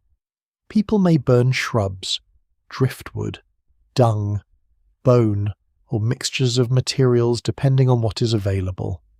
This practical detail matters because carrying fire into cold country is not only about knowing how to start a flame, it is about knowing how to feed it in a land that does not always offer generous fuel. Scholars still debate the details of fuel use at many ancient sites, because ash and charcoal do not always survive well, but what survives in the record suggests remarkable flexibility. Fire also changes movement. A group without dependable warmth may have to retreat quickly when weather turns. A group with fire, clothing, stored knowledge, and social cooperation can linger longer, explore farther, and return seasonally to places that would otherwise be too risky. Over many generations, this changes the shape of human geography. Valleys once used only in warm months may become regular territories. Caves in colder regions become shelters. River crossings become routes. The edge of the known world moves outward, not because the world becomes kinder, but because humans carry a small controlled heat into its harsher corners. The psychological effect may be just as important. To enter a cold landscape is to enter uncertainty. The body feels the danger before the mind explains it. Breath becomes visible. Fingers stiffen. Sleep becomes shallow. A fire gives not only warmth, but confidence. It says that the group has a center even in an unfamiliar land. The glow at the shelter mouth turns a strange valley into a temporary home. It creates continuity between places the same tending, the same smoke smell, the same circle of faces, whether the camp lies in warm savanna, wooded hillside, or wind-scoured steppe. Fire allows humans to take a piece of social familiarity into ecological unfamiliarity. Yet cold expansion is not a triumphal march. Populations fail, retreat, disappear, merge, and reappear. Harsh climate can break roots. Ice sheets can block passage. A volcanic winter, severe drought, or sudden cooling can make once livable regions impossible. The evidence remains incomplete, and ancient migrations often appear in fragments of tool tradition here. A tooth there, a hearth in a cave, a scatter of butchered bones, a genetic trace surviving in later people. But the repeated presence of humans in difficult climates shows that adaptation was real, and fire sits near the heart of it. By the time humans and their relatives occupy colder worlds, the flame has become more than a camp tool. It is a passport across environmental boundaries. It helps turn exposed bodies into northern bodies, not by changing them instantly, but by surrounding them with learned behavior. The cold still kills. The wind still punishes. The winter stars still burn over landscapes too vast for any one group to understand fully. But beneath a rock shelter, or beside a river, or on the edge of a frozen plain, smoke rises from a human fire. Around it, people eat, repair, dry, watch, and sleep. The world has grown larger because the circle of warmth has learned to travel. Wherever the fire travels, it does more than warm bodies. It pulls them inward. A flame creates a center that no stone tool, no carcass, no sleeping hollow quite creates in the same way. It asks people to gather around it, to face one another, to share its benefits and manage its dangers together. A fire left alone dies or escapes. A fire watched by many becomes a kind of social anchor. In the long human story, the hearth may be one of the first places where survival, memory, teaching, food, danger, and belonging begin to concentrate in a single visible point. The social life around fire is not invented from nothing. Early humans and their relatives are already cooperative creatures. They travel in groups, care for young, learn from one another, and depend on social bonds in a dangerous world. But fire changes the conditions under which those bonds operate. It extends the day into darkness. It gathers food into one place. It requires fuel collecting, ember guarding, and careful placement. It gives warmth unevenly. So bodies must arrange themselves around it. It creates a shared resource that can be lost by neglect or ruined by selfishness. In this way, fire rewards cooperation and punishes disorder with unusual clarity. Imagine a small group at the edge of night. Some return with wood, others carry food, someone clears dry leaves away from the fire's edge, someone places stones or damp earth nearby to hold the flame in place. A child reaches too close and is pulled back. An older hand stirs ash to find the living ember beneath it. No one needs formal rules for this to matter. The rules are in the consequences. Too little fuel, and the cold returns. Too much carelessness, and the camp is threatened. Poor sharing and resentment grows around the very thing that should protect everyone. The hearth becomes a test of the group's ability to coordinate. Food deepens that test. Cooked food often passes through a shared process before it is eaten. Meat must be cut, held near heat, divided. Roots may be roasted together. Bones may be warmed before cracking. The fire delays consumption, and delay creates expectation. A hungry body must wait while food changes. Others can see what is being prepared. They can see who receives it, who holds back, who gives, who takes, who tends, who ignores. What survives in the record cannot preserve these social negotiations, but the hearth makes them likely. Around fire, eating becomes harder to hide and easier to share. This may have mattered enormously for trust. In a small prehistoric group, survival depends not only on strength or intelligence, but on relationships built over time. A person who shares food today may be fed when injured tomorrow. A child who watches adults tend flame learns not only technique, but expectation. The fire belongs to the group, and the group survives by caring for what belongs to all. Scholars still debate how early such social patterns became complex, and no single explanation fully accounts for human cooperation. But the hearth offers a powerful setting where cooperation becomes daily, visible, and emotionally charged. Teaching also changes near fire. In daylight, lessons are often bound to movement following tracks, finding plants, striking stone, watching animals, carrying water, crossing dangerous ground. At night, fire creates a slower classroom. Hands can demonstrate. A stone flake can be held in the glow. A wooden point can be turned near heat. A root can be shown before and after roasting. The learner sees not only the object, but the process. The teacher does not need a formal speech. A gesture, a correction, a repeated action, a disapproving glance when smoke is smothered by bad fuel, these are enough to pass knowledge across generations. Language, if already present in some form, would have found rich ground around the hearth. It is important not to imagine modern storytelling too early with too much confidence. The evidence remains incomplete, and language does not fossilize in ash. But fire creates conditions that favor communication. People are gathered closely. Faces are lit. Hands are visible. There is time after eating. The dangers of the day can be remembered in a safer place. Roots, animals, injuries, storms, and missing members can be turned into shared knowledge. Even before elaborate myth, there can be warning, imitation, naming, planning, and memory shaped for others. The glow of fire may also have changed emotion. During daylight, attention often belongs to tasks and threats.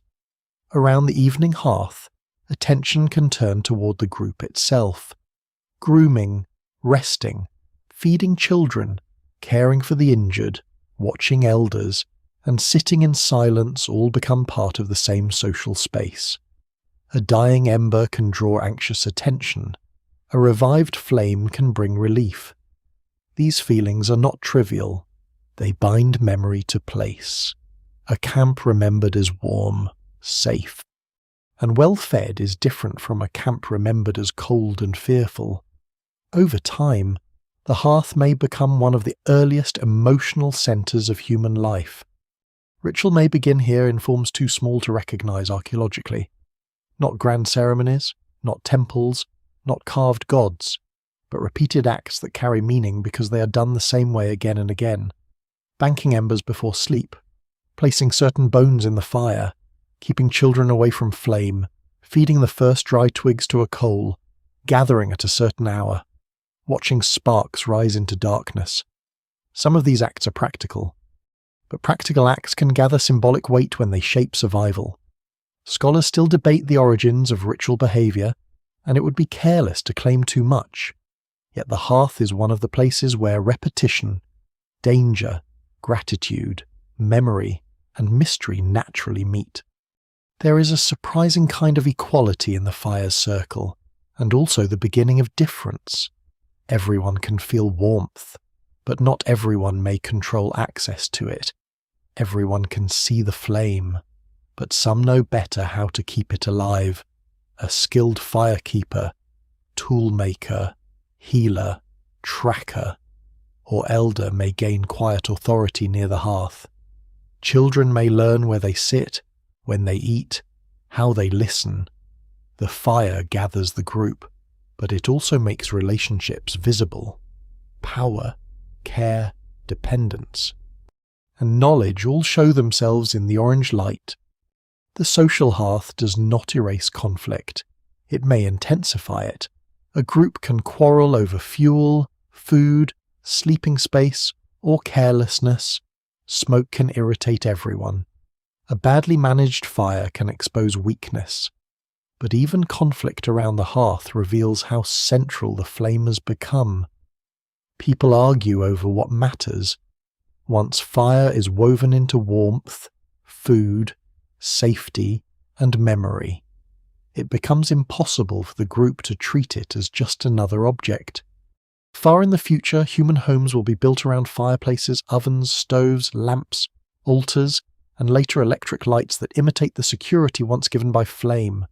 Communities will gather around fires at festivals, in camps, in ceremonies, in mourning, in celebration.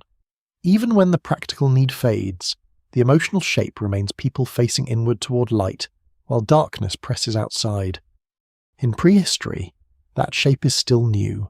A flame burns low at the centre of a shelter. Around it, bodies rest in a rough circle. A child watches sparks rise and learns without knowing that learning is happening. An elder remembers a route through cold country. A hunter studies a spear point warming near the coals. Someone feeds the fire before it weakens. The group is not yet a village, not yet a tribe in any formal sense, not yet a civilization. But it is more than scattered bodies surviving the night.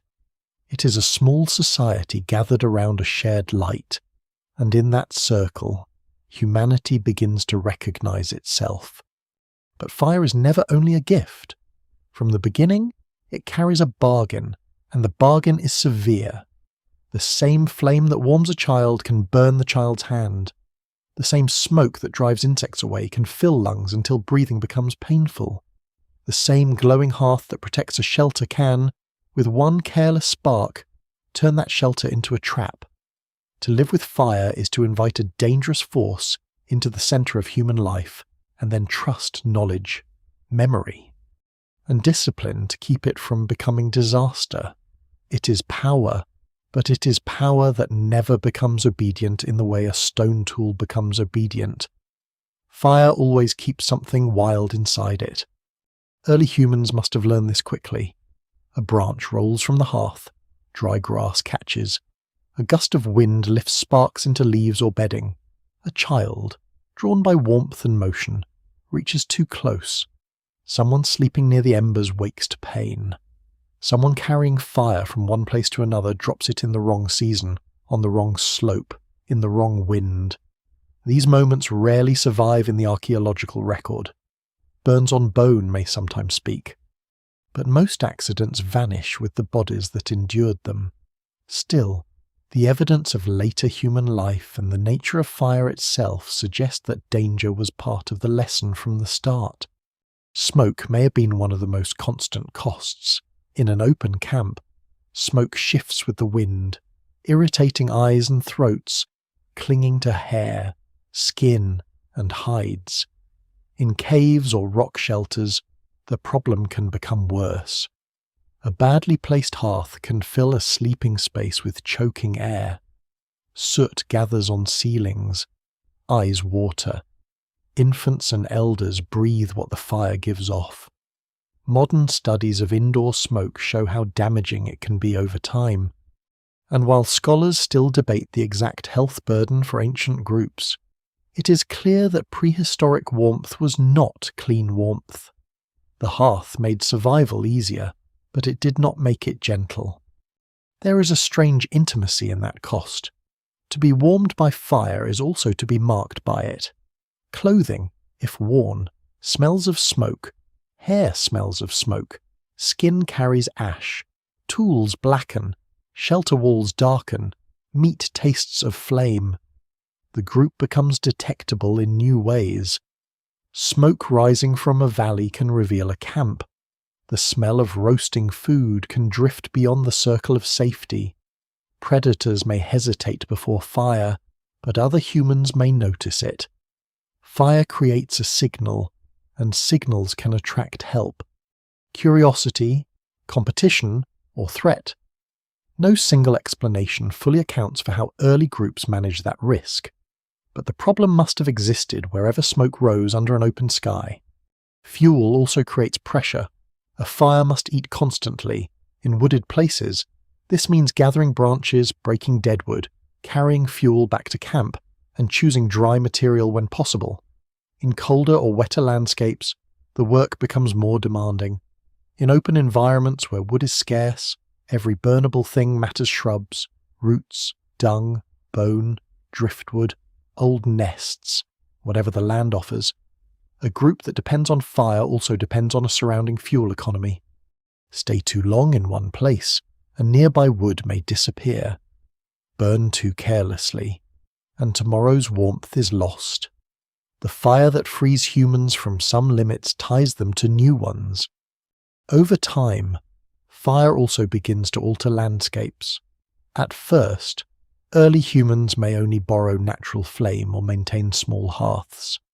Later, as control improves, people can burn patches of vegetation deliberately or accidentally. Fire clears brush, drives animals, opens travel routes, encourages new plant growth, and changes where certain species thrive. This is not yet agriculture, not yet the massive land transformation of later civilizations, but it is a beginning. Humans start to act not only within environments but upon them. The evidence remains incomplete for the earliest deliberate burning, yet later hunter-gatherer fire practices across many regions show how powerful landscape burning can become when used repeatedly and skillfully. This ecological power is double-edged. Burning can create fresh grazing that draws animals. It can reduce insects and clear dangerous cover. It can make movement easier and reveal hidden resources. But it can also destroy nests, kill small animals, damage useful plants, expose soil, and spread beyond intention. A fire set under one wind can behave differently under another. A dry season can turn a useful burn into catastrophe. Early humans may have learned, slowly and painfully, that controlling a campfire is not the same as controlling a burning landscape. One is a companion, the other can become a moving wall. The bargain extends into social life as well, because fire is valuable. It can become a source of responsibility, authority, and conflict. Who tends it when others sleep? Who gathers fuel? Who decides when the group moves? Who is blamed if embers die during rain? Who has the knowledge to revive a coal or feed wet wood into flame without smothering it? Around the hearth, cooperation deepens, but so does dependence. A careless member can endanger everyone. A skilled firekeeper can become essential. What survives in the record suggests social complexity growing through shared tasks, but the emotional weight of those tasks is mostly beyond recovery. There is also the danger of comfort itself. Fire allows humans to stay longer in places, to sleep more deeply, to gather more closely, to push into colder regions, to eat foods that would otherwise be difficult. Each advantage creates a new expectation. A group accustomed to fire may suffer more when it loses it. A night without flame becomes not merely normal darkness, but deprivation. Cooked food becomes preferred, perhaps eventually necessary in some contexts. Warm camps become part of planning. Human life grows more powerful, but also more entangled with the technology that gives it power. This is one of the oldest patterns in history. A discovery solves one problem and creates another. Fire protects against cold, but requires fuel. It makes food safer, but creates smoke. It drives away animals, but announces human presence. It opens landscapes, but can destroy them. It gathers people, but demands rules. The flame is the first great lesson that technology is never separate from consequence. It changes the world, and then the changed world changes those who depend on it. By the time early humans sit calmly beside a hearth, their calm is not ignorance. It is learned respect. They know the flame can turn. They know the coal hidden under ash can burn skin. They know smoke can choke, sparks can travel, and wood can vanish faster than expected. The fire at the center of the camp is not a conquered beast. It is a dangerous agreement renewed every night. Humans feed it, and it feeds them. Humans guard it, and it guards them. Beyond the shelter, the Darkland waits as it always has, but now another danger lives inside the circle too bright, useful, hungry, and never fully tame. The flame does not belong to Homo sapiens alone. Long before modern humans become the only human species left on Earth, the world is shared with other humans, close relatives who walk under the same shifting climates, hunt many of the same animals, shelter beneath the same cliffs, and face the same cold nights with minds that are not ours, yet not wholly foreign either. Around their fires, the story becomes wider and more complicated. The hearth is not only a marker of our rise, it is a window into a vanished human world, where several kinds of people may have carried light against the dark. Neanderthals are the clearest figures in this wider story. They live across Europe and Western Asia for hundreds of thousands of years, through severe cold, unstable climates, advancing forests, open steppe, and long glacial pressures. Their bodies are powerfully built, with broad chests, strong limbs, large noses, and muscular frames suited to demanding environments. For a long time, they were unfairly imagined as dull and crude, but the evidence has changed that picture. They make tools, hunt large animals, care for injured members, use pigments in some contexts, occupy caves and open-air sites, and leave traces of behavior that reveal planning and skill. Fire is central to that picture, though scholars still debate how consistently they could make it, and whether their dependence on it changed over time. At many Neanderthal sites, hearths and burned materials appear with striking regularity. In cold landscapes, this is hardly surprising. A Neanderthal group in Ice Age Europe would have faced winters that punished exposed bodies and short daylight hours that compressed every task. Fire offers warmth, protection, cooked food, and a place to work. It also allows people to remain in caves and shelters where smoke stains ceilings and ash gathers in layers. The old image of Neanderthals as creatures merely enduring the cold is too simple. They are not passive inhabitants of harsh country.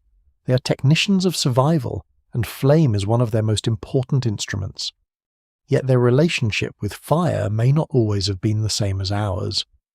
Some researchers have argued that Neanderthals used fire regularly when conditions allowed, but may not always have produced it easily during colder or wetter periods. Others suggest they had sufficient methods for fire making and maintenance. Even if the archaeological traces are uneven, the evidence remains incomplete because fire-making tools are difficult to identify.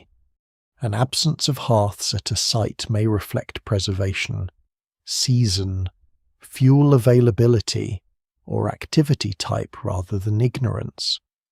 What survives in the records suggests competence, but not a simple answer. The Neanderthal hearth is real. The exact limits of their fire control remain debated. One lesser-known detail is that Neanderthals may have made complex adhesives requiring heat, including birch tar used to attach stone tools to handles. Producing such material can involve controlled heating in low oxygen conditions, depending on the method used. This does not mean every Neanderthal group practiced the same technique, and experiments show that tar can be made in several ways, some simpler than others. Still, the presence of adhesive technology reveals a mind capable of transformation, sequence, and delayed purpose. Heat is not merely warming the cave, it is helping bind stone to wood, turning separate materials into tools that extend the body's reach. Fire also illuminates the Denisovans, though they remain more mysterious. Unlike Neanderthals, Denisovans are known mostly from fragmentary fossils and genetic evidence, with a few extraordinary finds from places such as Denisova Cave in Siberia and the Tibetan Plateau region. Their world stretches across parts of Asia, and their genetic legacy survives in some modern populations today. Because their archaeological record is still sparse, it is harder to describe their fire use with the same confidence. But where ancient humans occupy cold caves, high-altitude landscapes, or demanding environments, fire likely matters profoundly. No single explanation fully accounts for how Denisovan groups adapted across such varied regions, but warmth, cooking, tool preparation, and social gathering must have been part of the broader human toolkit available to them or their communities. Other human relatives enter the glow more faintly. Homo erectus, spread across Africa and Eurasia long before modern humans, is often central to debates about the earliest fire use. If some early evidence truly reflects controlled fire more than 1 million years ago, then the story belongs partly to them. These long-legged travellers made stone tools, occupied broad environments, and endured changing climates across immense periods of time. Fire may have helped them expand. But the degree of control remains one of the great unanswered questions. They stand near the edge of the flame in our imagination, perhaps already carrying embers, perhaps using burned landscapes, perhaps learning in ways that later humans inherited and deepened. The important point is that fire was not a private invention guarded by one species until all others disappeared. Human evolution is braided. Groups overlap, meet, retreat, interbreed, and influence one another. Modern humans carry traces of Neanderthal and Denisovan ancestry because these encounters were not merely abstract. They involved bodies meeting bodies, groups entering territories already known by others, perhaps exchanging knowledge, perhaps competing for fuel, shelter, prey, and safe places to rest, around fire. These encounters become easier to imagine, though not easy to prove. A hearth can be a refuge, but it can also mark possession. Smoke can invite contact or warn strangers away. Did fire decide which human species survived? That would be too simple. Neanderthal disappearance, Denisovan fading, and the survival of Homo sapiens involve climate instability, Population size, mobility, social networks, technology, interbreeding, disease, competition, and chance. Fire is part of this world, but it is not the whole explanation. Still, it may have shaped the margins. A group that keeps fire through wet cold has a better chance. A group with wider exchange networks may recover lost techniques faster.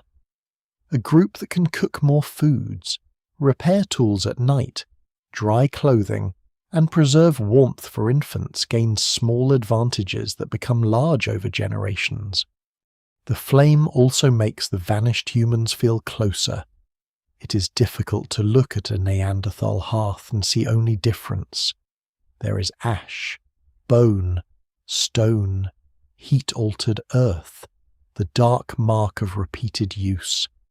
There are bodies once sitting near warmth, hands reaching toward the same dangerous light, faces lit by the same unstable glow that later lights the faces of modern humans. The minds around those fires were not identical to ours, and the evidence does not allow easy sentiment. But they were human enough to know cold, hunger, care, danger, and the discipline of keeping flame alive. By the time Homo sapiens spreads more widely across the old world, the fires of other humans are already burning in many landscapes. Some will go out forever. Some will merge with ours through ancestry and perhaps through knowledge. Some will leave only charcoal flecks in cave sediment, a dark stain on stone, a tool bound with ancient tar, a genetic echo in living people. The prehistoric discovery that changes human history forever is therefore not the story of one lonely species discovering light in an empty world. It is the story of several human worlds gathered, separately and sometimes together, around flame. And when the last of those other fires disappears, something more than darkness falls. A whole way of being human vanishes with the smoke. Long after the first hearths glow in caves and open camps, fire begins to outgrow the circle of bodies gathered around it. It remains warmth, food, safety, and memory. But it also becomes something larger, the engine behind transformation, at a scale no earlier creature had ever attempted. The same force once guarded under ash through a cold night begins to bake clay, harden plaster, clear fields, preserve harvests, smelt ores, fire bricks, and make permanent settlements possible. Civilization does not rise from fire alone. Rivers, seeds, animals, climate, cooperation, storage, conflict, trade, and belief all matter. But wherever the long road from camp to city appears, fire is already there, working quietly beneath almost every step. The first change is still close to the body. People who cook regularly begin to organize life around prepared food, and prepared food changes storage, sharing, and settlement. Grain can be parched, roasted, ground, boiled, and baked. Meat can be smoked or dried near heat. Roots and seeds can be made more edible. Fire does not invent farming, but it helps farming make sense. A field of grain is not only a place where plants grow, it is a future of meals that must be processed.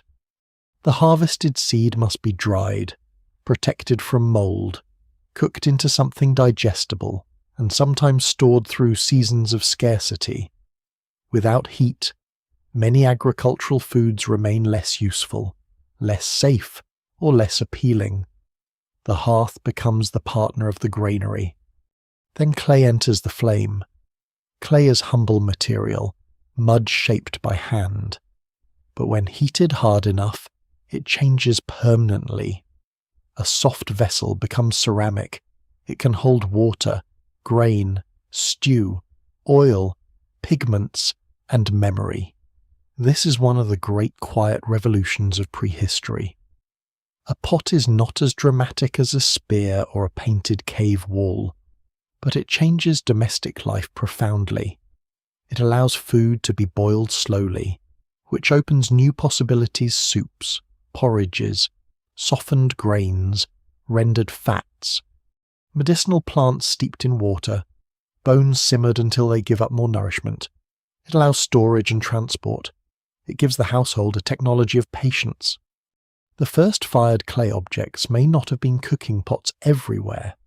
Some of the earliest ceramic traditions include figurines or other small objects before widespread pottery, and scholars still debate the exact pathways by which clay firing emerged in different regions.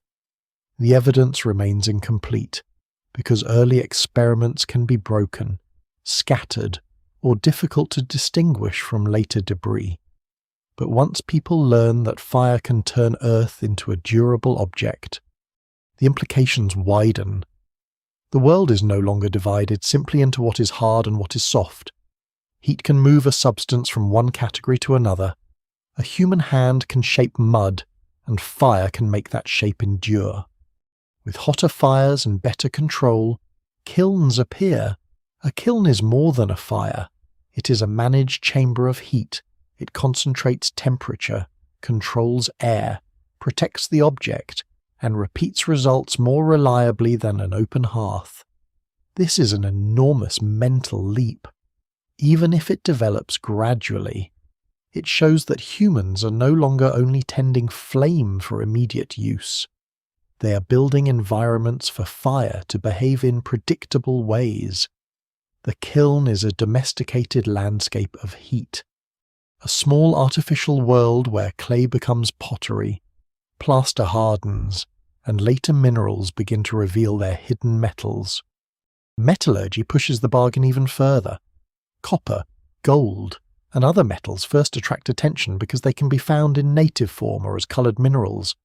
But smelting ore requires heat intense enough to separate metal from stone, along with knowledge of fuel, air, furnace shape, and timing. No single explanation fully accounts for the emergence of metallurgy in all regions, because it appears through different experiments and traditions. Yet the principle is clear. Fire allows humans to reach inside rock and pull out a new class of material. Stone can be chipped, metal can be melted, cast, hammered, sharpened, repaired, and reshaped. A tool is no longer only made by removing pieces. It can be born from liquid heat. Bronze changes war, farming, trade, craft, and status. Iron, later and more demanding in many places, changes them again.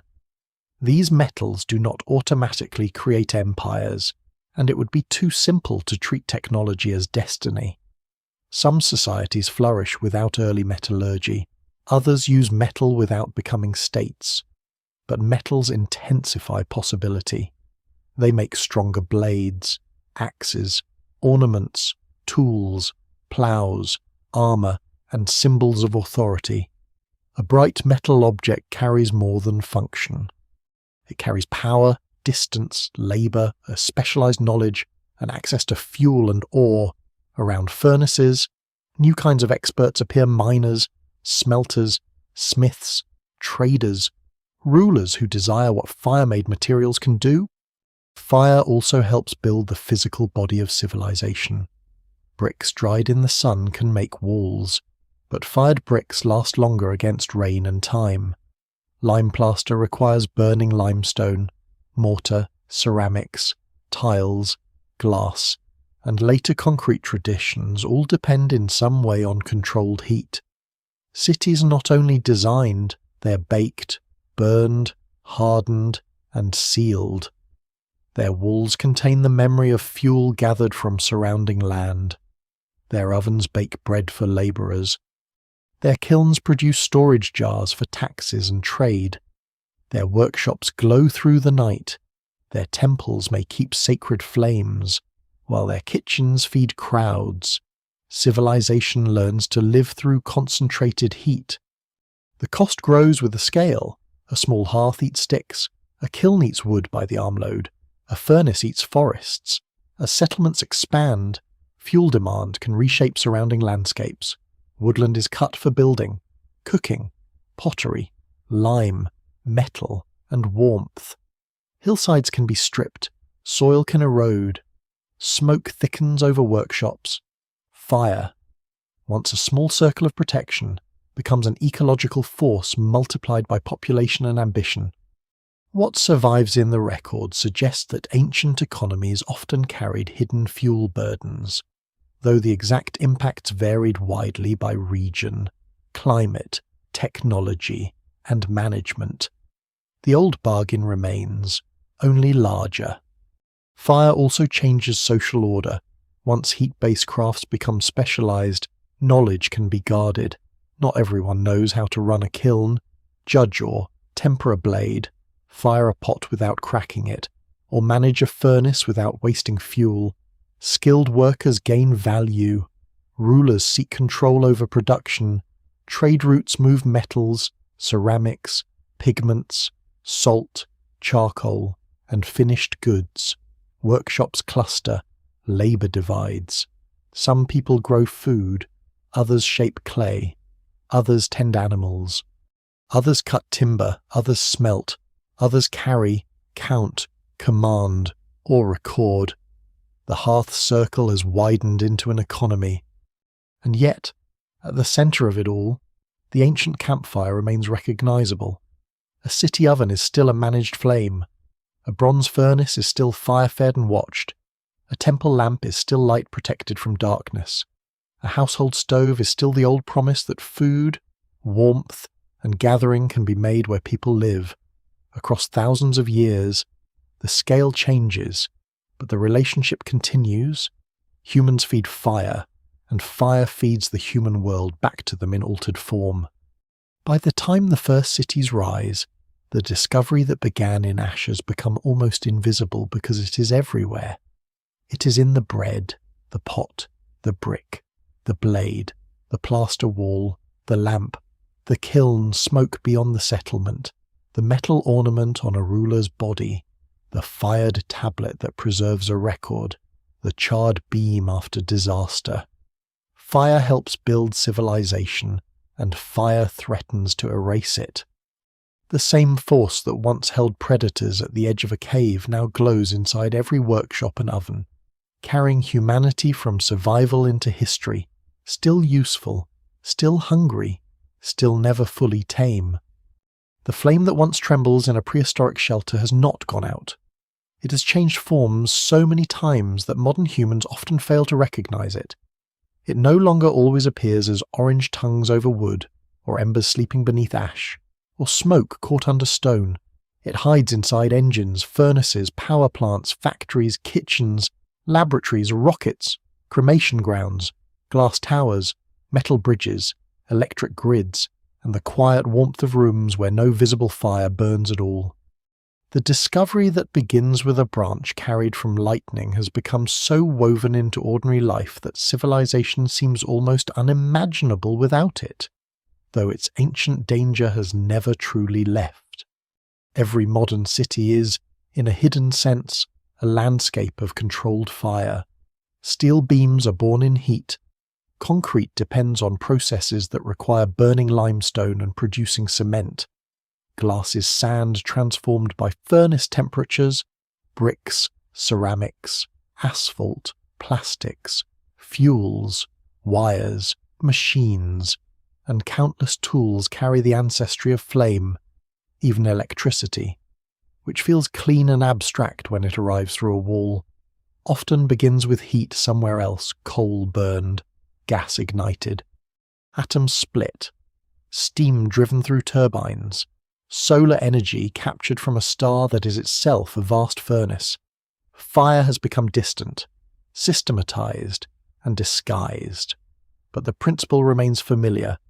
Matter changes under energy, and human life expands by learning how to manage that change. Inside the body, the inheritance is just as deep. Modern humans are still creatures of cooked food. Our kitchens may use gas, electricity, induction, microwaves, or industrial processing, but the old transformation continues. Starches soften, proteins change, fats melt, microbes die, flavors emerge, and meals become social events. A pot on a stove is not so far from a clay vessel near coals. A family table is not so far from bodies gathered around warmth in a rock shelter. The tools have changed beyond recognition, but the pattern is ancient. Food is altered before it is shared. Heat turns the raw world into something more digestible, more predictable, more human. Fire also remains inside memory and emotion. People still gather around campfires even when they do not need them to survive the night.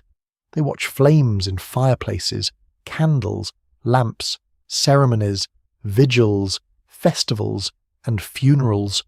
Fire marks celebration and mourning, destruction and renewal, danger and home.